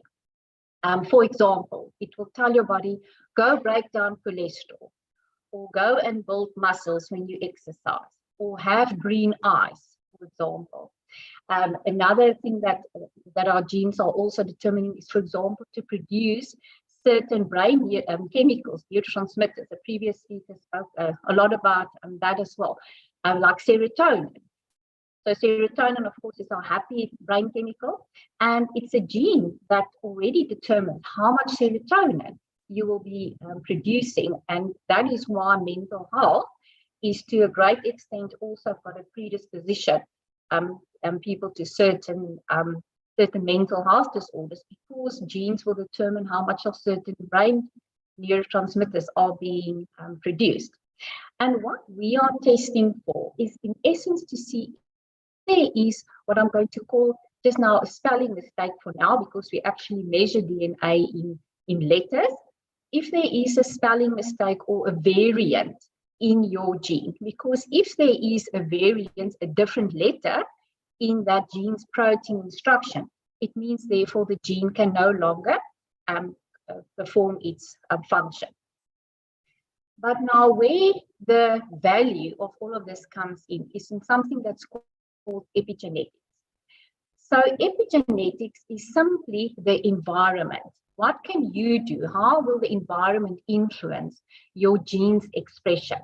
And how it works is that genes simply work like light switches. It's being switched on and off all the time through environmental factors. And those environmental factors can be something such as exercise. You might be born with a gene that can actually build lots of muscle. But if you don't actually go and do the exercise, that potential will never realize. The diet has got a tremendous influence on our genes because it's very often what we are calling cofactors. Genes are being switched on and off through certain nutrients, and therefore just having a proper diet or being able to identify of which nutrients you might need more of, you can actually let your genes come to its full potential and be healthy and stay healthy. Similarly, something such as toxins. So we've got genes, our detoxification gene, that must be switched on when a toxin comes in. So if somebody maybe smokes, those detoxification smoking genes will be switched on to get rid of all the toxins, and then it will switch off again. And that's also the reason why sometimes some people can get away with with smoking, because they actually have got quite lots of good genes, and other people who unfortunately don't even smoke but are exposed to secondary smoke can develop certain diseases. Sunlight is something else that is very important for our vitamin D genes to be switched on. With COVID, of course, most people got to know vitamin D very well. People understand now that vitamin D is important for our immune system. We have always known for a long time it's very important for bone health, and it's also important for mental health as well. But we do need sunlight to switch on those vitamin D genes to start actually working. And if you know your genetic makeup and which of your genes do need certain environmental switches, or you need to avoid certain environmental exposure, that can radically change the outcome of your health. So another example of epigenetics that I can show you, or that I would like to tell you about, are these two mice. Now, these two mice are exactly the same genetically. No difference at all between them. The difference between them, and the reason why they look so different, is because of epigenetics and the process that's called methylation. So methylation switches genes on and off, and it's dependent simply on nutrients. That is what methylation is dependent upon, are specific nutrients. And what happened here is the smaller, darker colored mouse, which is the healthy mouse, got properly methylated and the certain nutrients, whereas the one with the golden or the lighter coat became obese, became diabetic, because that mouse has not been methylated properly. And this is just an example, of what epigenetics can be on a practical level. So there's just something called methylated vitamin B12 and methylated B9. And that's basically what the difference were between, or one of the differences between these two mice and what they got exposed to. But the outcome was quite significantly different. Something else that's also very prevalent and relevant for us, especially in Africa, is about medication. So medication are also hugely influenced by our genes, because certain genes must be switched on to absorb certain medications, to transport the medications, and to go and bind to receptors at specific places in our bodies for it to be effective. And the pharmaceutical companies tell you which genes it is. They actually tell it in the package insert, so it's not a secret. However, the reason, or one of the main reasons why some people respond very well to medications and don't get side effects would be because of their genetics.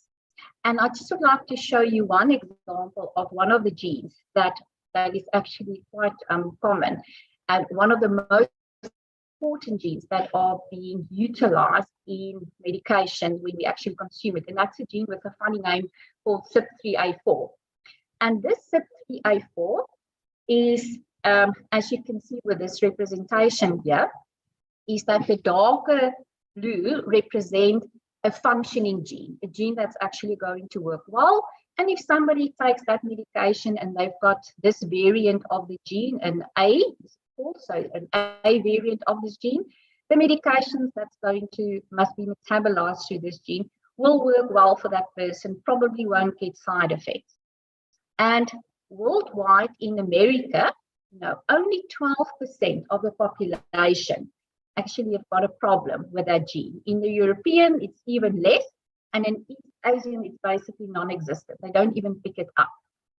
Now, why this is so relevant is because this is where our medications are being researched and initial manufactured. So when they test medications there, everything is going very well and according to plan, because the population that they are using to test it on don't have a problem with this specific gene.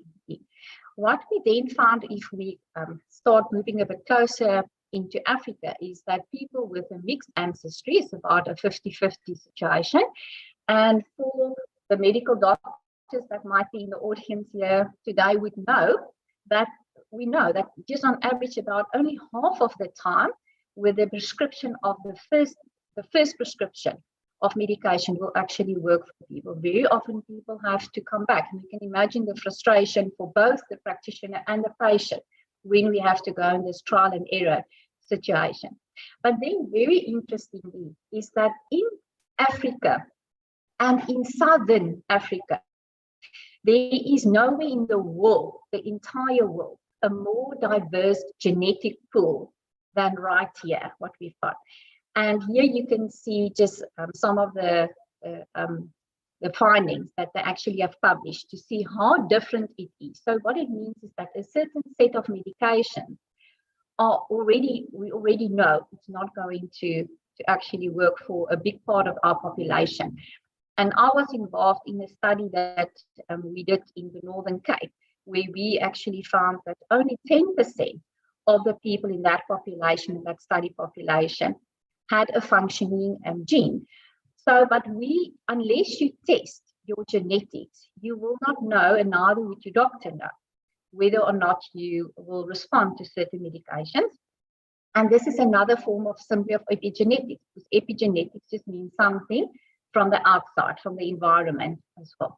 So this is just another example of how powerful genetic testing, which of course is only being done once because your genes don't change, how it can influence and improve our lives. So basically, what I do in the company that I work for is we match your genes with the most suitable environment or epigenetics to optimize your health. So in things that we are looking at in terms of wellness, for example, we go from your predisposition to things like diabetes, cholesterol, mental health is very popular, increased risk for certain types of cancer, but more importantly, what you then do about that to reduce that risk or to optimize that. We look at things such as your diet. We always want to know what is the best type of diet I need to follow to maintain my weight. And because you determine how you metabolize carbohydrates, your proteins, your fat, by doing your genetic test, we can then determine and see what would be the best type of nutrition and diet that you should be following. Similarly, for sport, I'm actually now sitting here in Stellenbosch at the moment. I was here at the Stellenbosch Academy of Sport, where we are testing many of the soccer players as well to optimize their training regime, their nutrient intake as well. And then we get the medication, what I was just talking about, and even to do with anti-aging as well. So this is my exciting world that I live in and what I keep myself busy with on a day-to-day basis. But we know that genetics, and more correctly the term would be precision medicine, is the future of medicine, and it just helps all the practitioners, to be far more accurate in their treatment plans that they would develop for patients. Right, thanks very much.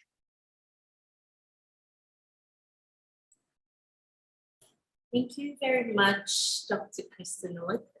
That was really insightful. We do appreciate taking us on a 101 course on genetics. I think that was very important. So in conversation about eating well and being healthy, it's often rebutted that people that cannot afford healthy food, or food can be expensive or inconvenient, or that people don't have access at all to good food. While these points have merit on genetics and food and dieting, what do you think are the other challenges people face in the hurdle towards eating well and being healthy? Yes, yeah. I think the first thing that I can say there is it depends on where you go to try and find your healthy food. Yeah. So certain stores definitely it might be a bit more expensive. But there's definitely a big trend these days for people to actually grow their own food. And these very clever ways and very inexpensive and easy ways to look at growing your own food. I know that there's many initiatives. People are actually encouraging that even in the pot plants where you can grow herbs, you can grow little tomatoes, spinach, for example, as well. So I think it's just where you start looking for it as well. But now, and one of the other things that I can also say is that the price that you're going to potentially pay, if you also don't invest, in your health, might actually be potentially far worse. Yeah.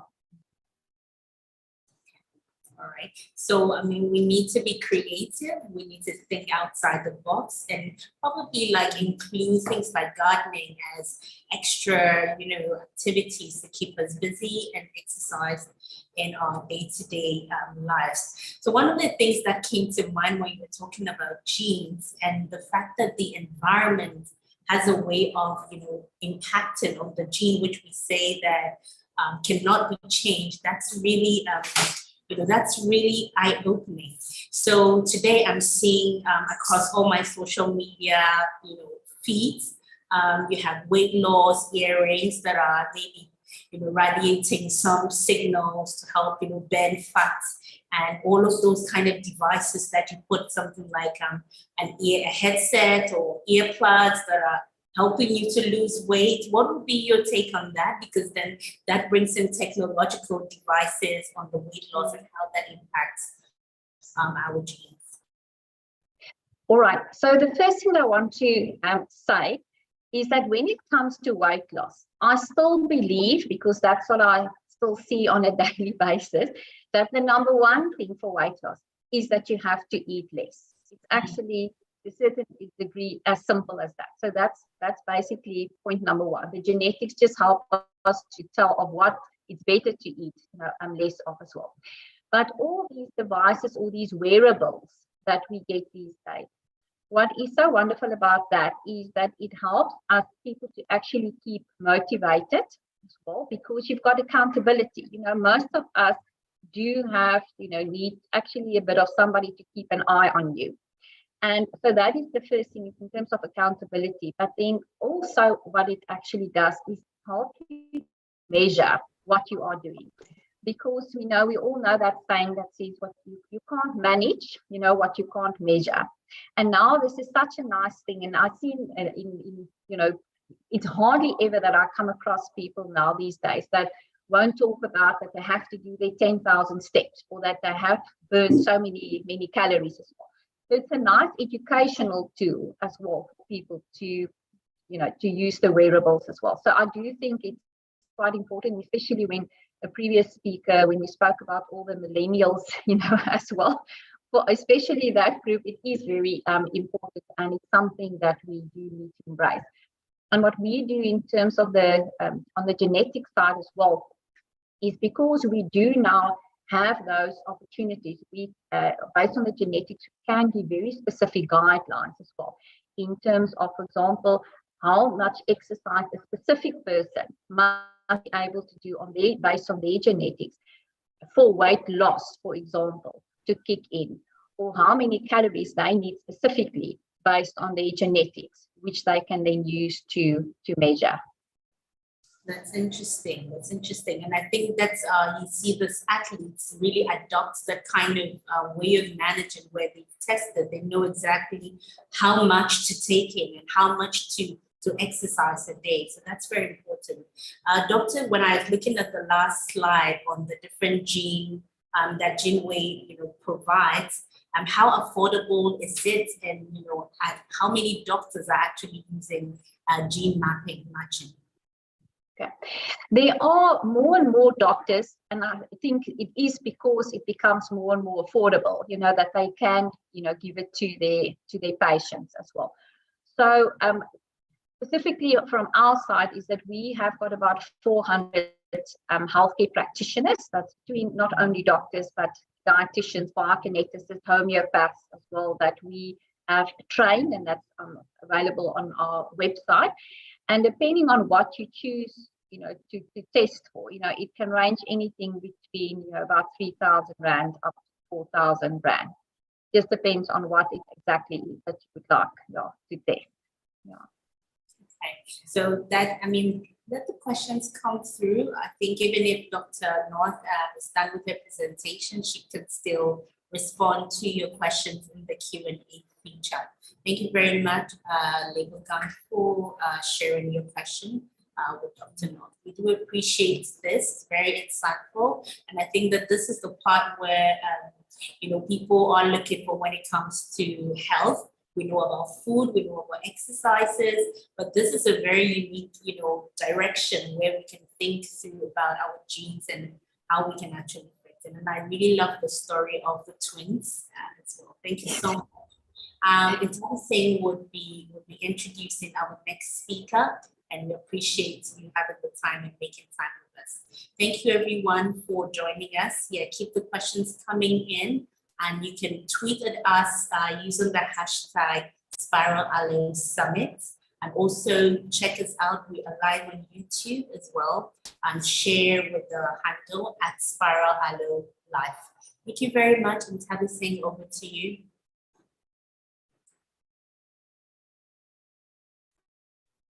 Thank you, Joy, and thank you so much, Dr. North, for that very insightful conversation. I think we are always empowered when we have more information about what decisions we can take in our own lives to take action and take control back into our hands for the way we want to live. With that, we go on to our next speaker. Thank you, Ms. Kimaro, a TEDx speaker, elder, conscious leadership, and healthy lifestyle specialist, a global thought leader in international development and governance. Ms. Scholastica Kumario has worked in line with her passion to contribute to the forging of a peaceful and prosperous continent of Africa for over 30 years.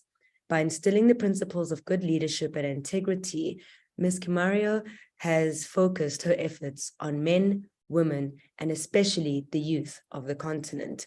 With conscious leadership solutions, we might find and share knowledge and skills and tools to be better and discover how to truly connect. Thank you, Ms. Kumario, for your presentation.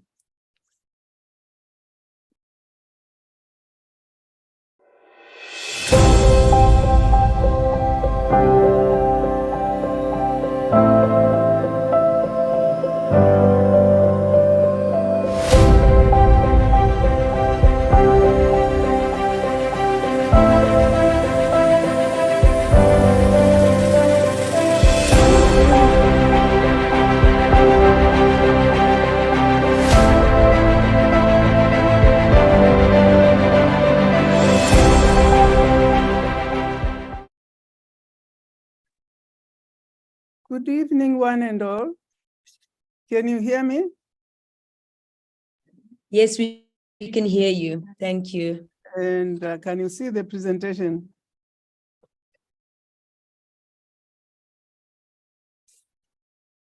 Hello?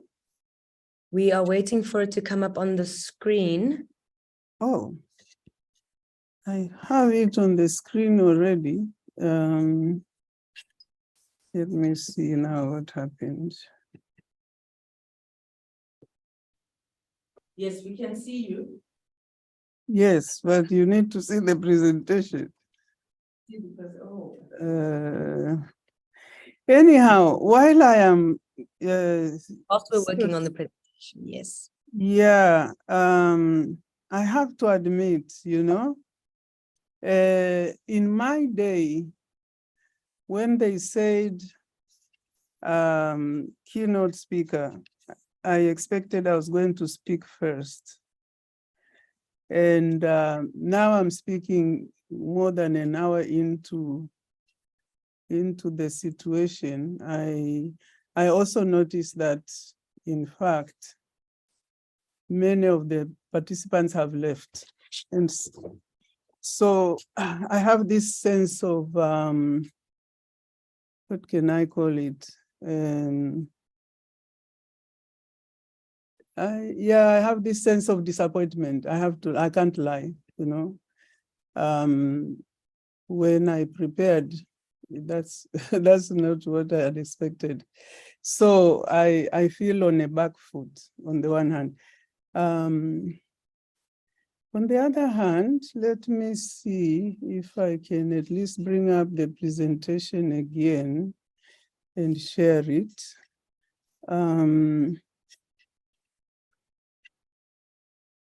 I may have to go. I need to find the place. I'm out of the, I seem to be out. I need to re-enter because I can see the presenters, but I can't see the main screen. Let me do something about that.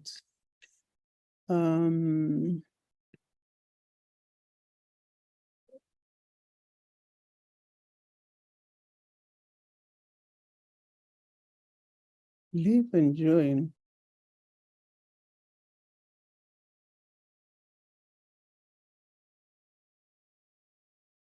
Apologies for the challenges with the slides, everyone. We're just going to ask for Ms. Kamara to reconnect and see if she can share her presentation with us again.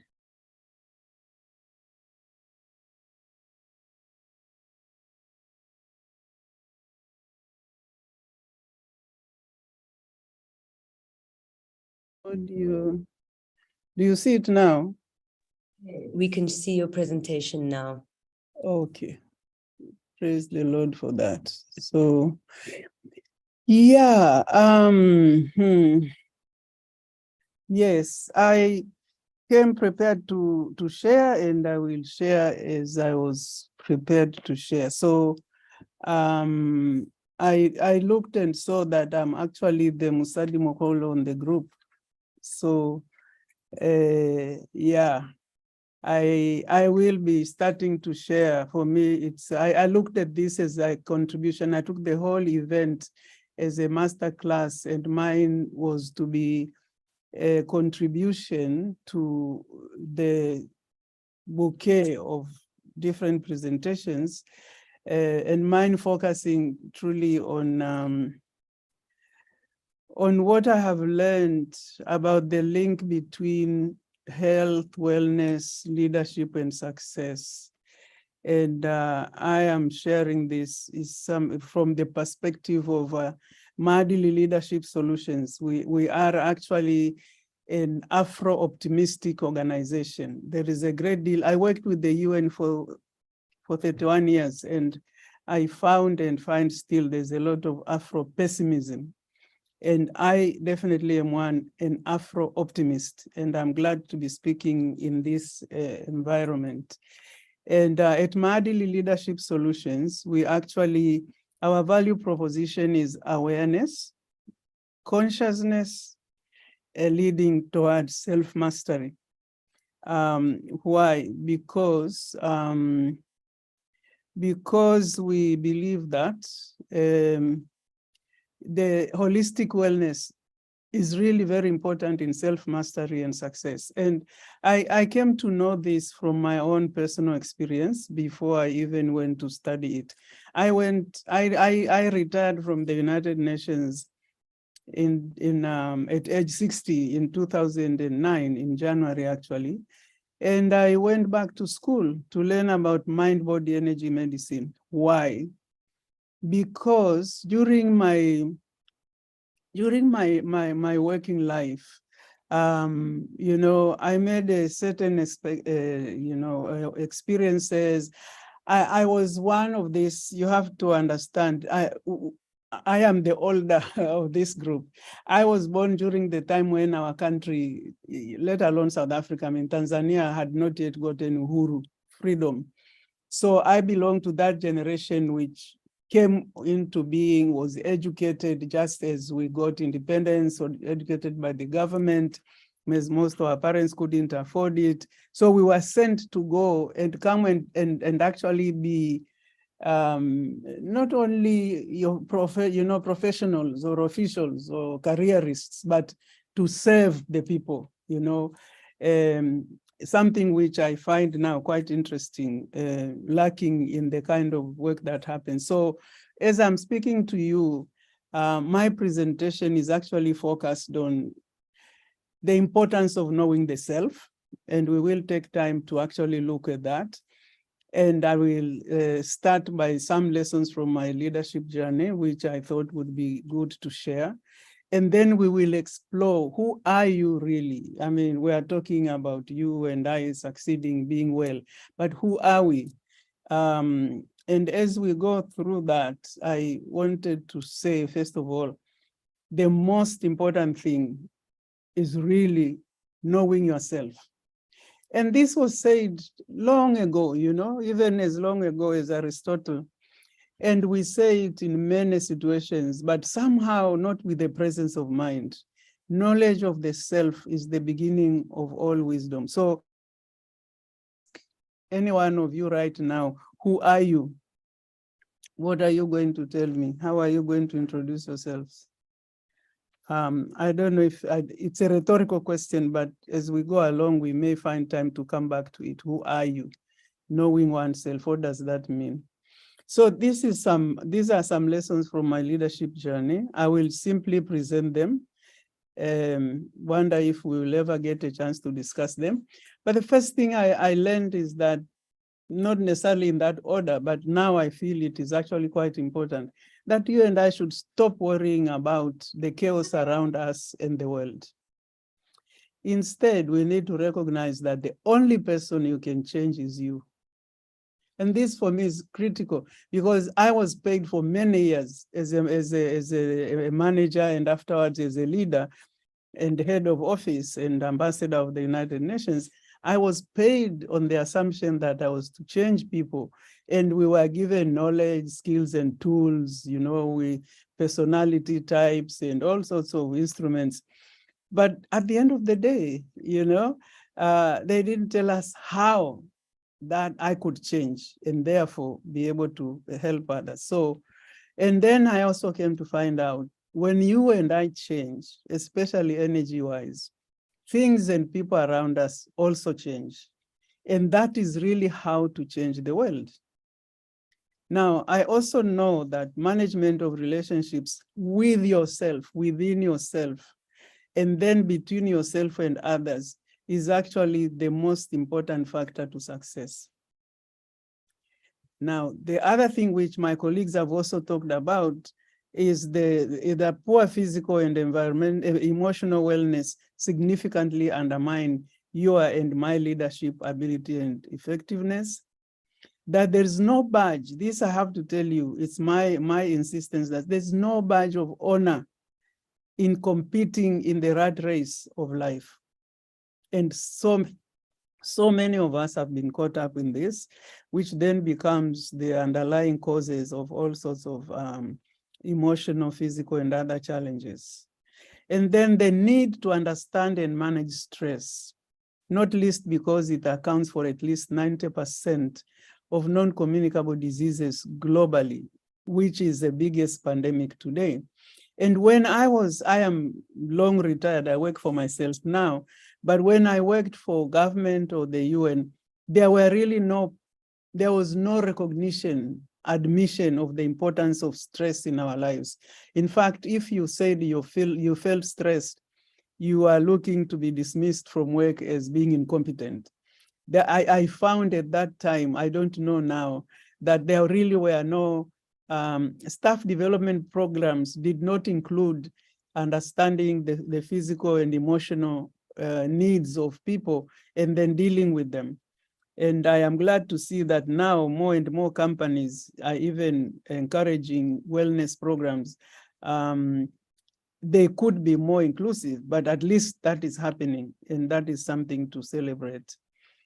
And then I wanted to say to you, on that basis, I really want to focus today on how to attain self-knowledge and self-mastery. So the first question then of who are you? I use this Ayurvedic presentation of an hourglass, which looks at the body, the mind, and the soul. And basically the body being made up of, in simple terms, the physical body is made up of vital energy, vital force. In Kiswahili, we call it uhai. When you say vital force, it doesn't have the same, it doesn't carry the same weight, uhai, that's the thing that aliveness in you. And this is really underpinned by breath. When we are born, you take your first breath. When you die, you take your last breath. And many of us do not know the significance of using breath while between being born and being dead, to make sure that we actually enhance our health and wellness. And that is definitely an area I would recommend that people should look at. There's a great deal of knowledge these days, thankfully, on the internet. Breath, breath work is there, breathing for healing, breathing for stress control, breathing for all of these things. I would recommend that to you. Then on the physical body, we also have the personal body, which is made up of the food that we eat. And my previous colleague actually urged us to try to eat less. I agree. And there are a number of challenges why people are not able to do that. It's not only the matter of eating less, it's also a question of what is eating you. When you are not managing digesting your stress very well, it actually impacts on your body as well. And then there is the other factor of people just not getting either enough to eat or enough variety of food to eat, and they get into the other types of malnutrition and overweight. Then there is the environment, which is the air we breathe, the food we eat, the water we drink. So we'll not go more deeply into that. We then look at the mind, and we call the mind a subtle body. And we look at three areas: the mind, where we have our emotions, express how we feel, and then the intellect, which is where we actually have our ideas, our concepts, our decisions. The intellect is the decision maker. So when Ntabiseng and I go out for dinner, I choose a big steak and she chooses a nice salad, and you can see the results will be different, but that's where decisions are made. Then we have the ego. The ego is given actually bad press, but ego is a very good thing that the one who created us gave it to us. It defines us, it actually is the one that differentiates between even twins, between different people. But over time, the ego has been used to actually describe our positions and possessions. But we won't go into detail in that, just to say that the conventional I is actually defined from the ego perspective. Then there is the causal body, and we call it causal body because it is those powers that made us to become. And those who have no problem, with spirituality, we have the personal soul, which everybody is born with a personal soul. Even identical twins have different personal souls. And that's where we have our seeds of memory and desire. And there is a strong connection with our intellect, with our mind. And then we have what we call the collective soul.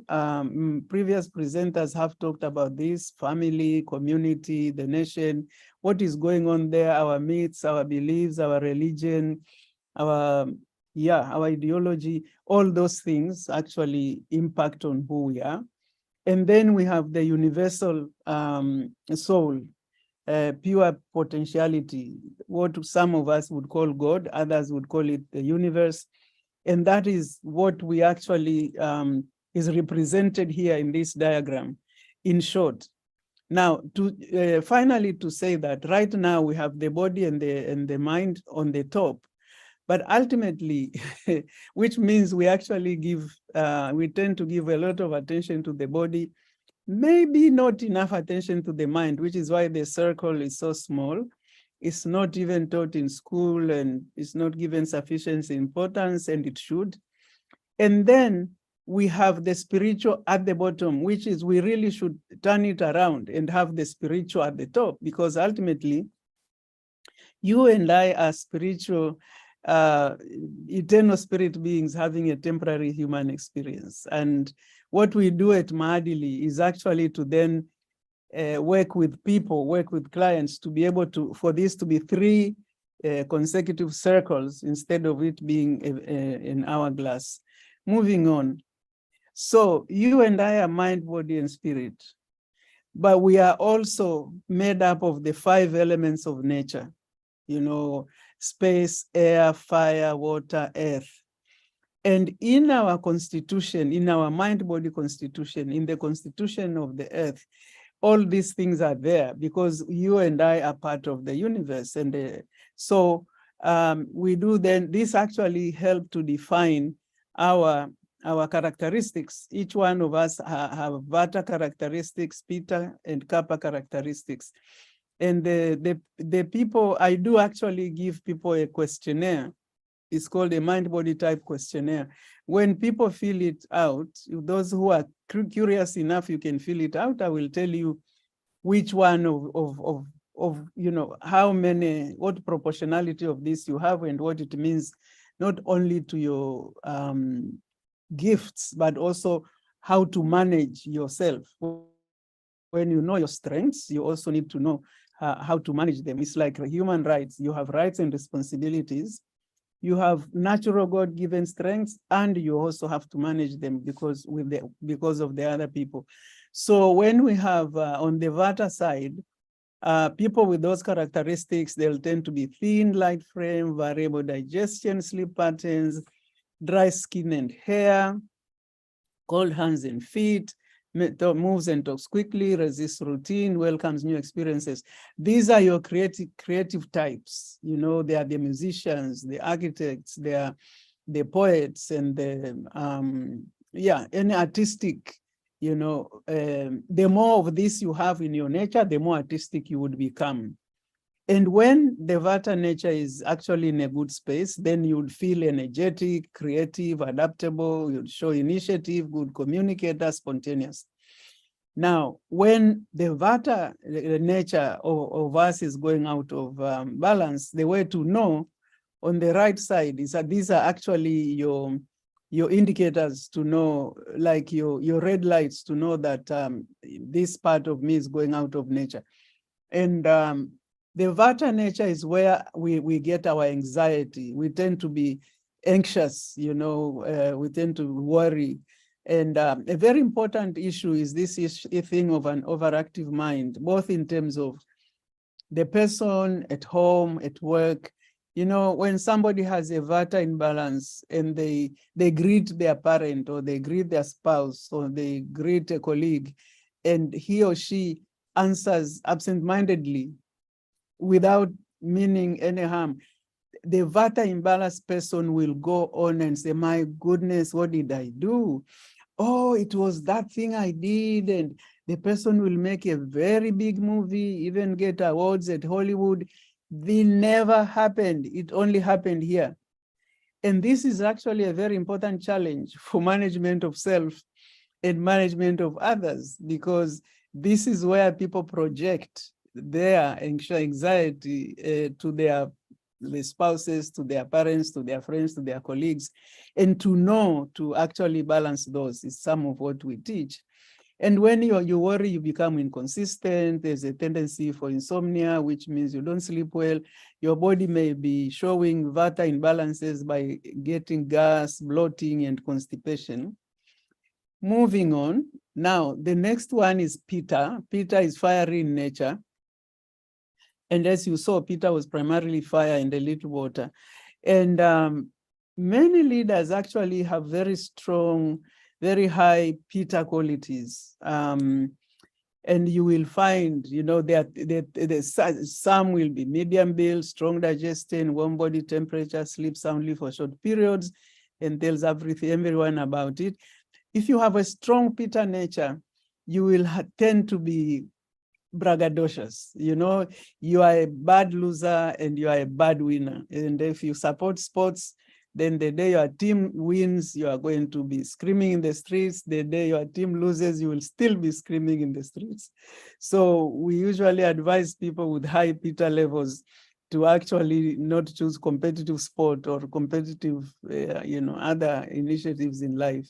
But then Pitta nature gives you sharp intellect, direct and precise, stays close to routine, and courageous. Now, if you have sharp intellect, from a leadership and wellness perspective, one needs to understand that not everybody has sharp intellect.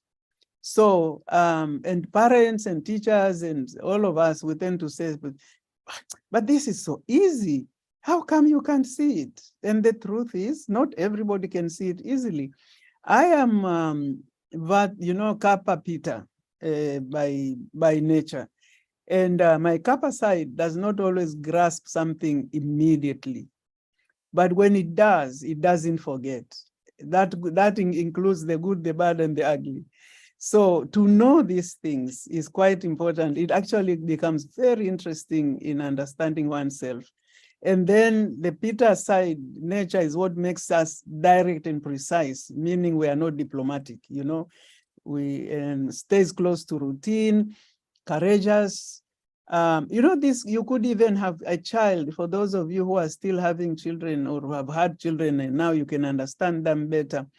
When you have a child who is very strongly Pitta, they don't listen to you and you wonder now, why is this child so, not having good manners? It's not that actually. This is a spirit which comes with its own attributes. It means no disrespect, but it has to assert itself. So once you know that, you stop fighting whether it's a child or a spouse or a co-worker or a boss or a staff member, because you understand that they are just being who they are, and the challenge and the opportunity is actually to assist them to express those gifts in the most nurturing way possible. So the Pitta nature gives us this: we become bright, warm and friendly, good decision makers, good leaders, strong digestion. But when the Pitta nature is out of balance, that's what tends to give us these tendencies to be angry, irritable, excessively critical of yourself and of others. But you see, people do not care how you criticize yourself. They mind how you make them feel. And the biggest challenge for people who have strong Pitta nature is actually to be sensitive. Because quite often, I remember myself in my leadership days, paid leadership days, I was a very strict disciplinarian, not least because, in my mind, I am one of the few first people to come out of the village to go to school because I was there to serve people. And I am paid because poor people, of poor people, majority of whom are children and women. And I was very intolerant of lazy people who did not do their jobs. And some, those who know me, no, really, but for me, it was, now I came to realize it was partly my passion, but also partly my Pitta nature, which I didn't know about, in terms of now it's going out of balance. I need to put it, I need to do something to bring it back into balance. And when we don't manage to do that, We then also develop, from a pitta perspective, skin rashes, inflammation in the blood, and indigestion. And that's how you know your pitta nature is going out of balance. I also use this instrument actually for spouses and for people who are thinking of getting married. You know, what's your dosha, baby? To know what are your God-given gifts, where are you the same, where are you different, so that you can have a language to actually interact with each other in managing relationships. Because that's really the most important factor to success, managing of your own relationship and then yours with other people, especially those in close contact. Now, the third characteristic is kappa, grounded and ruffled. You know, these are strong, heavy set, smooth skin and thick hair, deep sound sleep, slow moving, good stamina, easy, methodical, thoughtful nature, enjoys routine. Nobody has all of this together. It depends on how you score in the questionnaire. And then the center, though, you know, the good qualities: steady, consistent, loyal, strong, supportive, content, calm. You know, the Vata people, including children, there's a crisis, they would be the ones organizing people and making sure everything is fine. And then they go and collapse at home, you know, so they get to be depended upon by people, etc. And the challenge for them is to make sure that they are not taken advantage of. And also because they have a good stamina, and I recognize that they can work like what is that battery, ever-ready battery that is advertised, but not everybody has good stamina. So to also make sure that when working with people, you don't assign them responsibilities on the basis of the same strengths that you have, but you recognize that people are built differently. And from our pitta, our kappa characteristics, that's where we get the tendency to be moody, to be depressed, attached, congested. In fact, it is understood that a sinus congestion is a kappa imbalance, be overweight, complacent, overly protective. And for us, when we talk to people about these tendencies, these characteristics, we say to people that once you know what is going on, you can actually balance these things with very natural therapies and approaches. So if any one of you was interested in filling out the questionnaire, then you could be any of these, Vata, primarily Pitta, primarily Kappa, or any combination of this. And the implications of that is whichever you are, whichever is more prominent is likely to be the first one to go out of balance. So why is it important to know some of these things? Because one of the things that I chose to highlight is that when we don't know ourselves, we get confused in terms of how to manage our energy, how to manage our emotions. And then over time, we actually have accumulated emotional toxins. And it's very important to recognize them in order to deal with them, because they do affect not only our wellness, but our ability to be productive. So fatigue, you know, you go to bed in the evening, you are very tired. You get up in the morning feeling even more tired. In Tanzania, we have something called msukule. You know, there's a belief that the witchcraft can come and take you from bed, go to dig to the farm, in somebody's farm, and then they return you in the morning and you are feeling more tired. But no, this emotional toxicity will make you feel that irritability, lack of enthusiasm, depression, emotional reactivity, self-esteem, low productivity, poor personal and work relationships.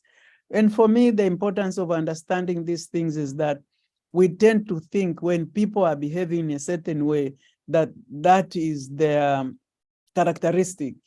No, usually actually they are getting out of balance. And once one understands that, it is easier to actually have compassion for the person and for the self.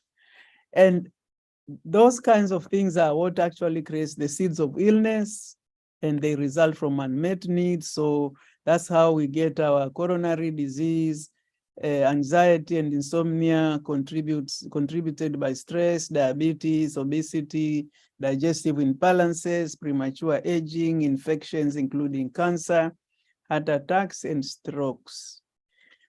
Now, I'm almost at the end of my presentation because I decided to focus on you, understanding who you and I are. And this slide is simply to say to you, so supposing you currently are experiencing emotional toxicity, what can you do from today, from this evening, that will make a difference? Because if I give you a big program, you might actually not adhere to it. And my suggestion is definitely, my recommendation is that don't think, meditate.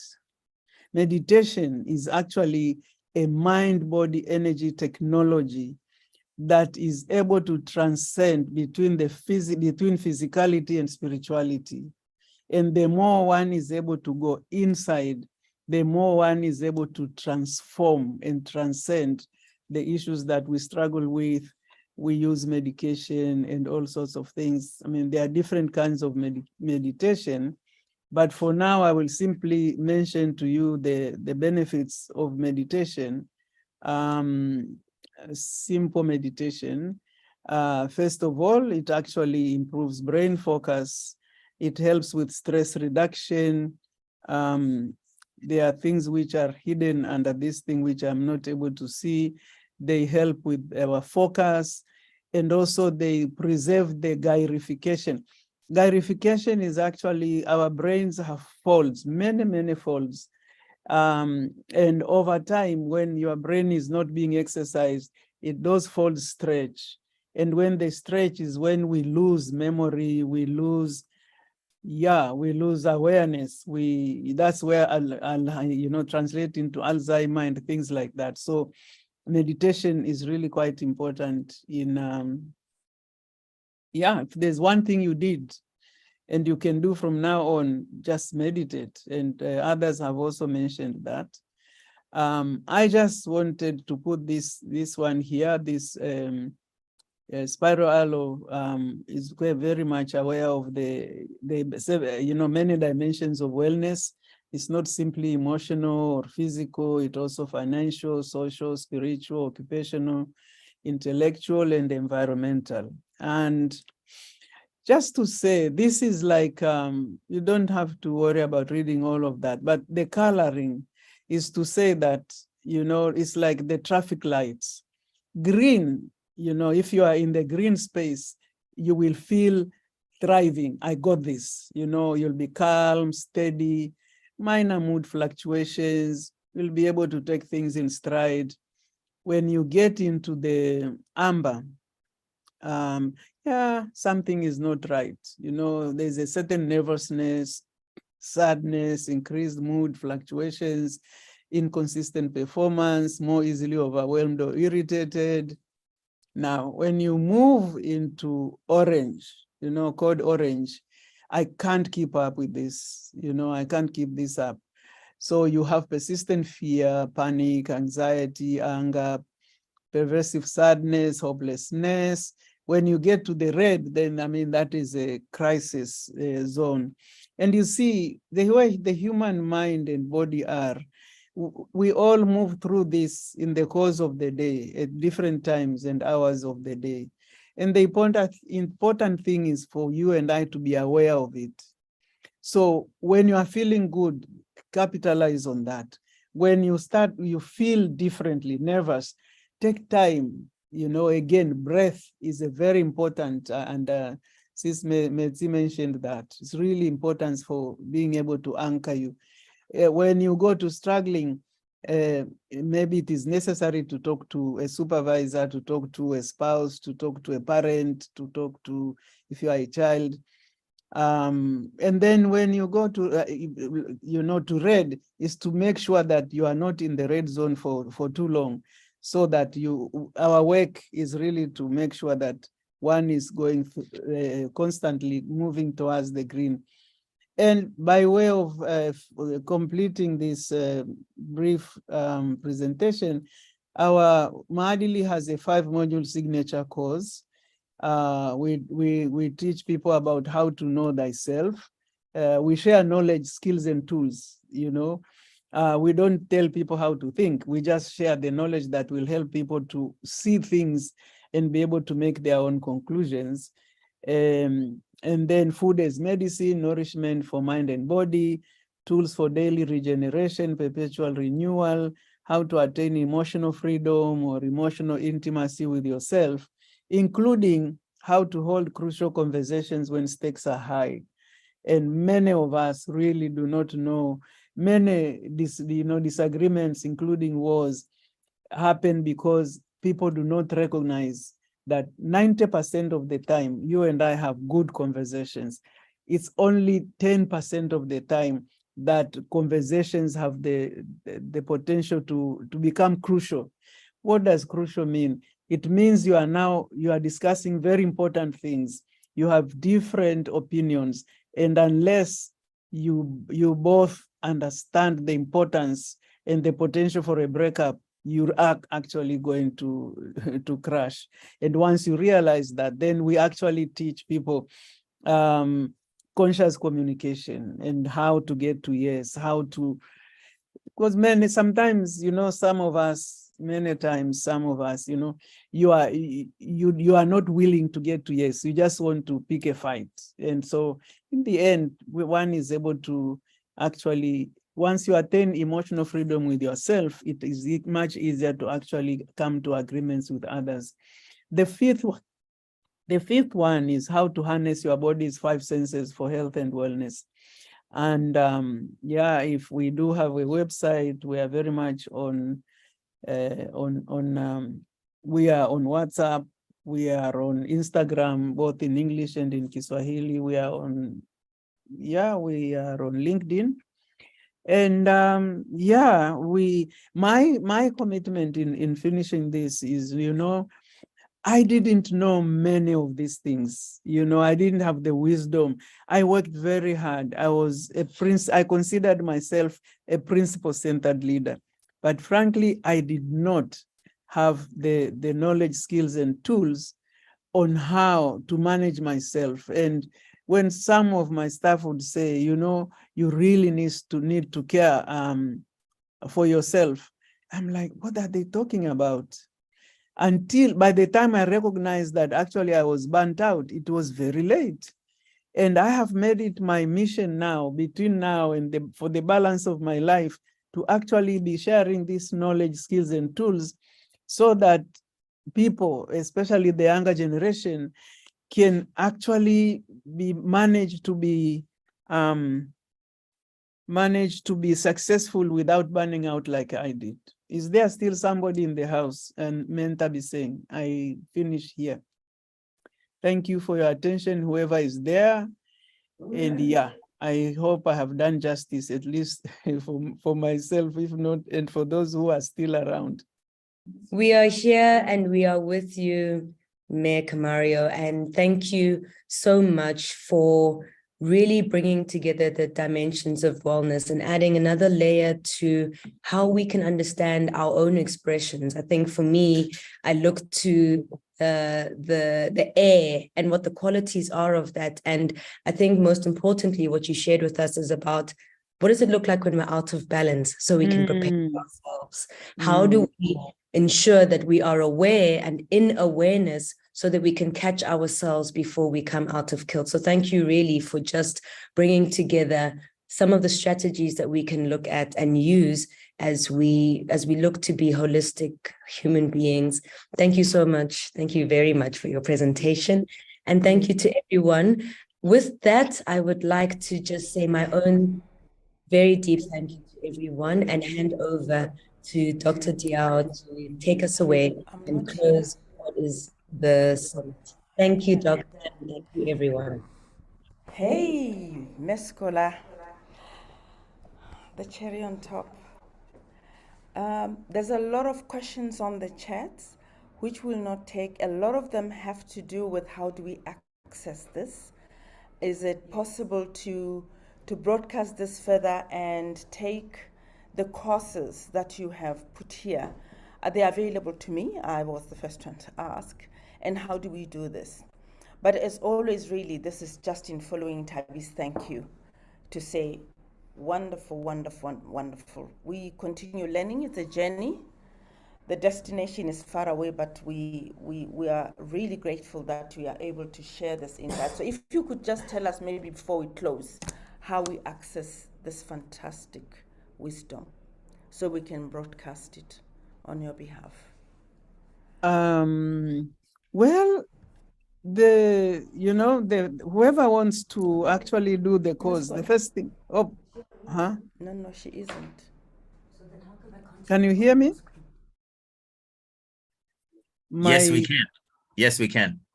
Okay, but Montumang is doing this, so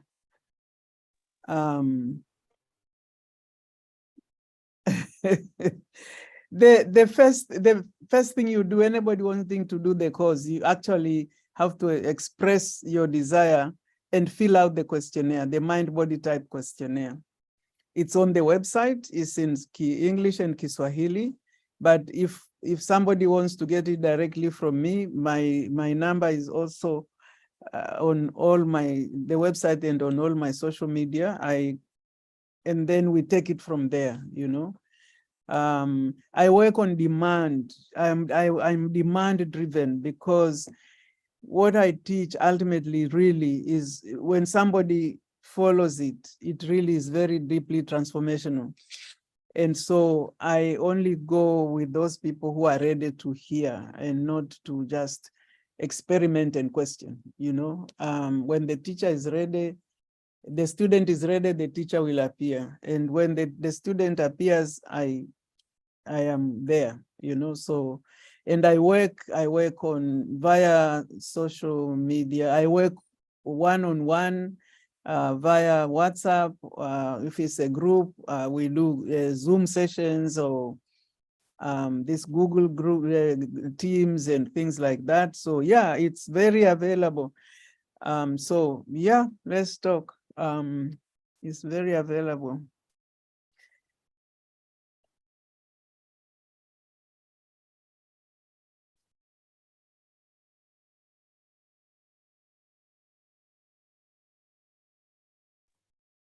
Sorry, Dr. Moti, you're muted. Yes. We will share all of this on podcasts. It's on YouTube, and all of us that have stayed on, really thank you very much. It has been absolutely a joy, and Meskola will be in touch. Dade Dumisani, Dr. North, everybody that was with us, Memeti, all of the very best, Dr. Kajene. We'll see you again next year. Thank you for all the participants that stayed. Thank you so much. It's been an incredible honor to listen and learn again, as we always do. All of the very best. The very best. Gratitude always. Thank you. Okay, thank you. Bye. Thank you. Asante San. Thank you very much. Asante Sana. Thank you, everybody. Thank you so much. Thank you. Merci beaucoup. Pas de quoi.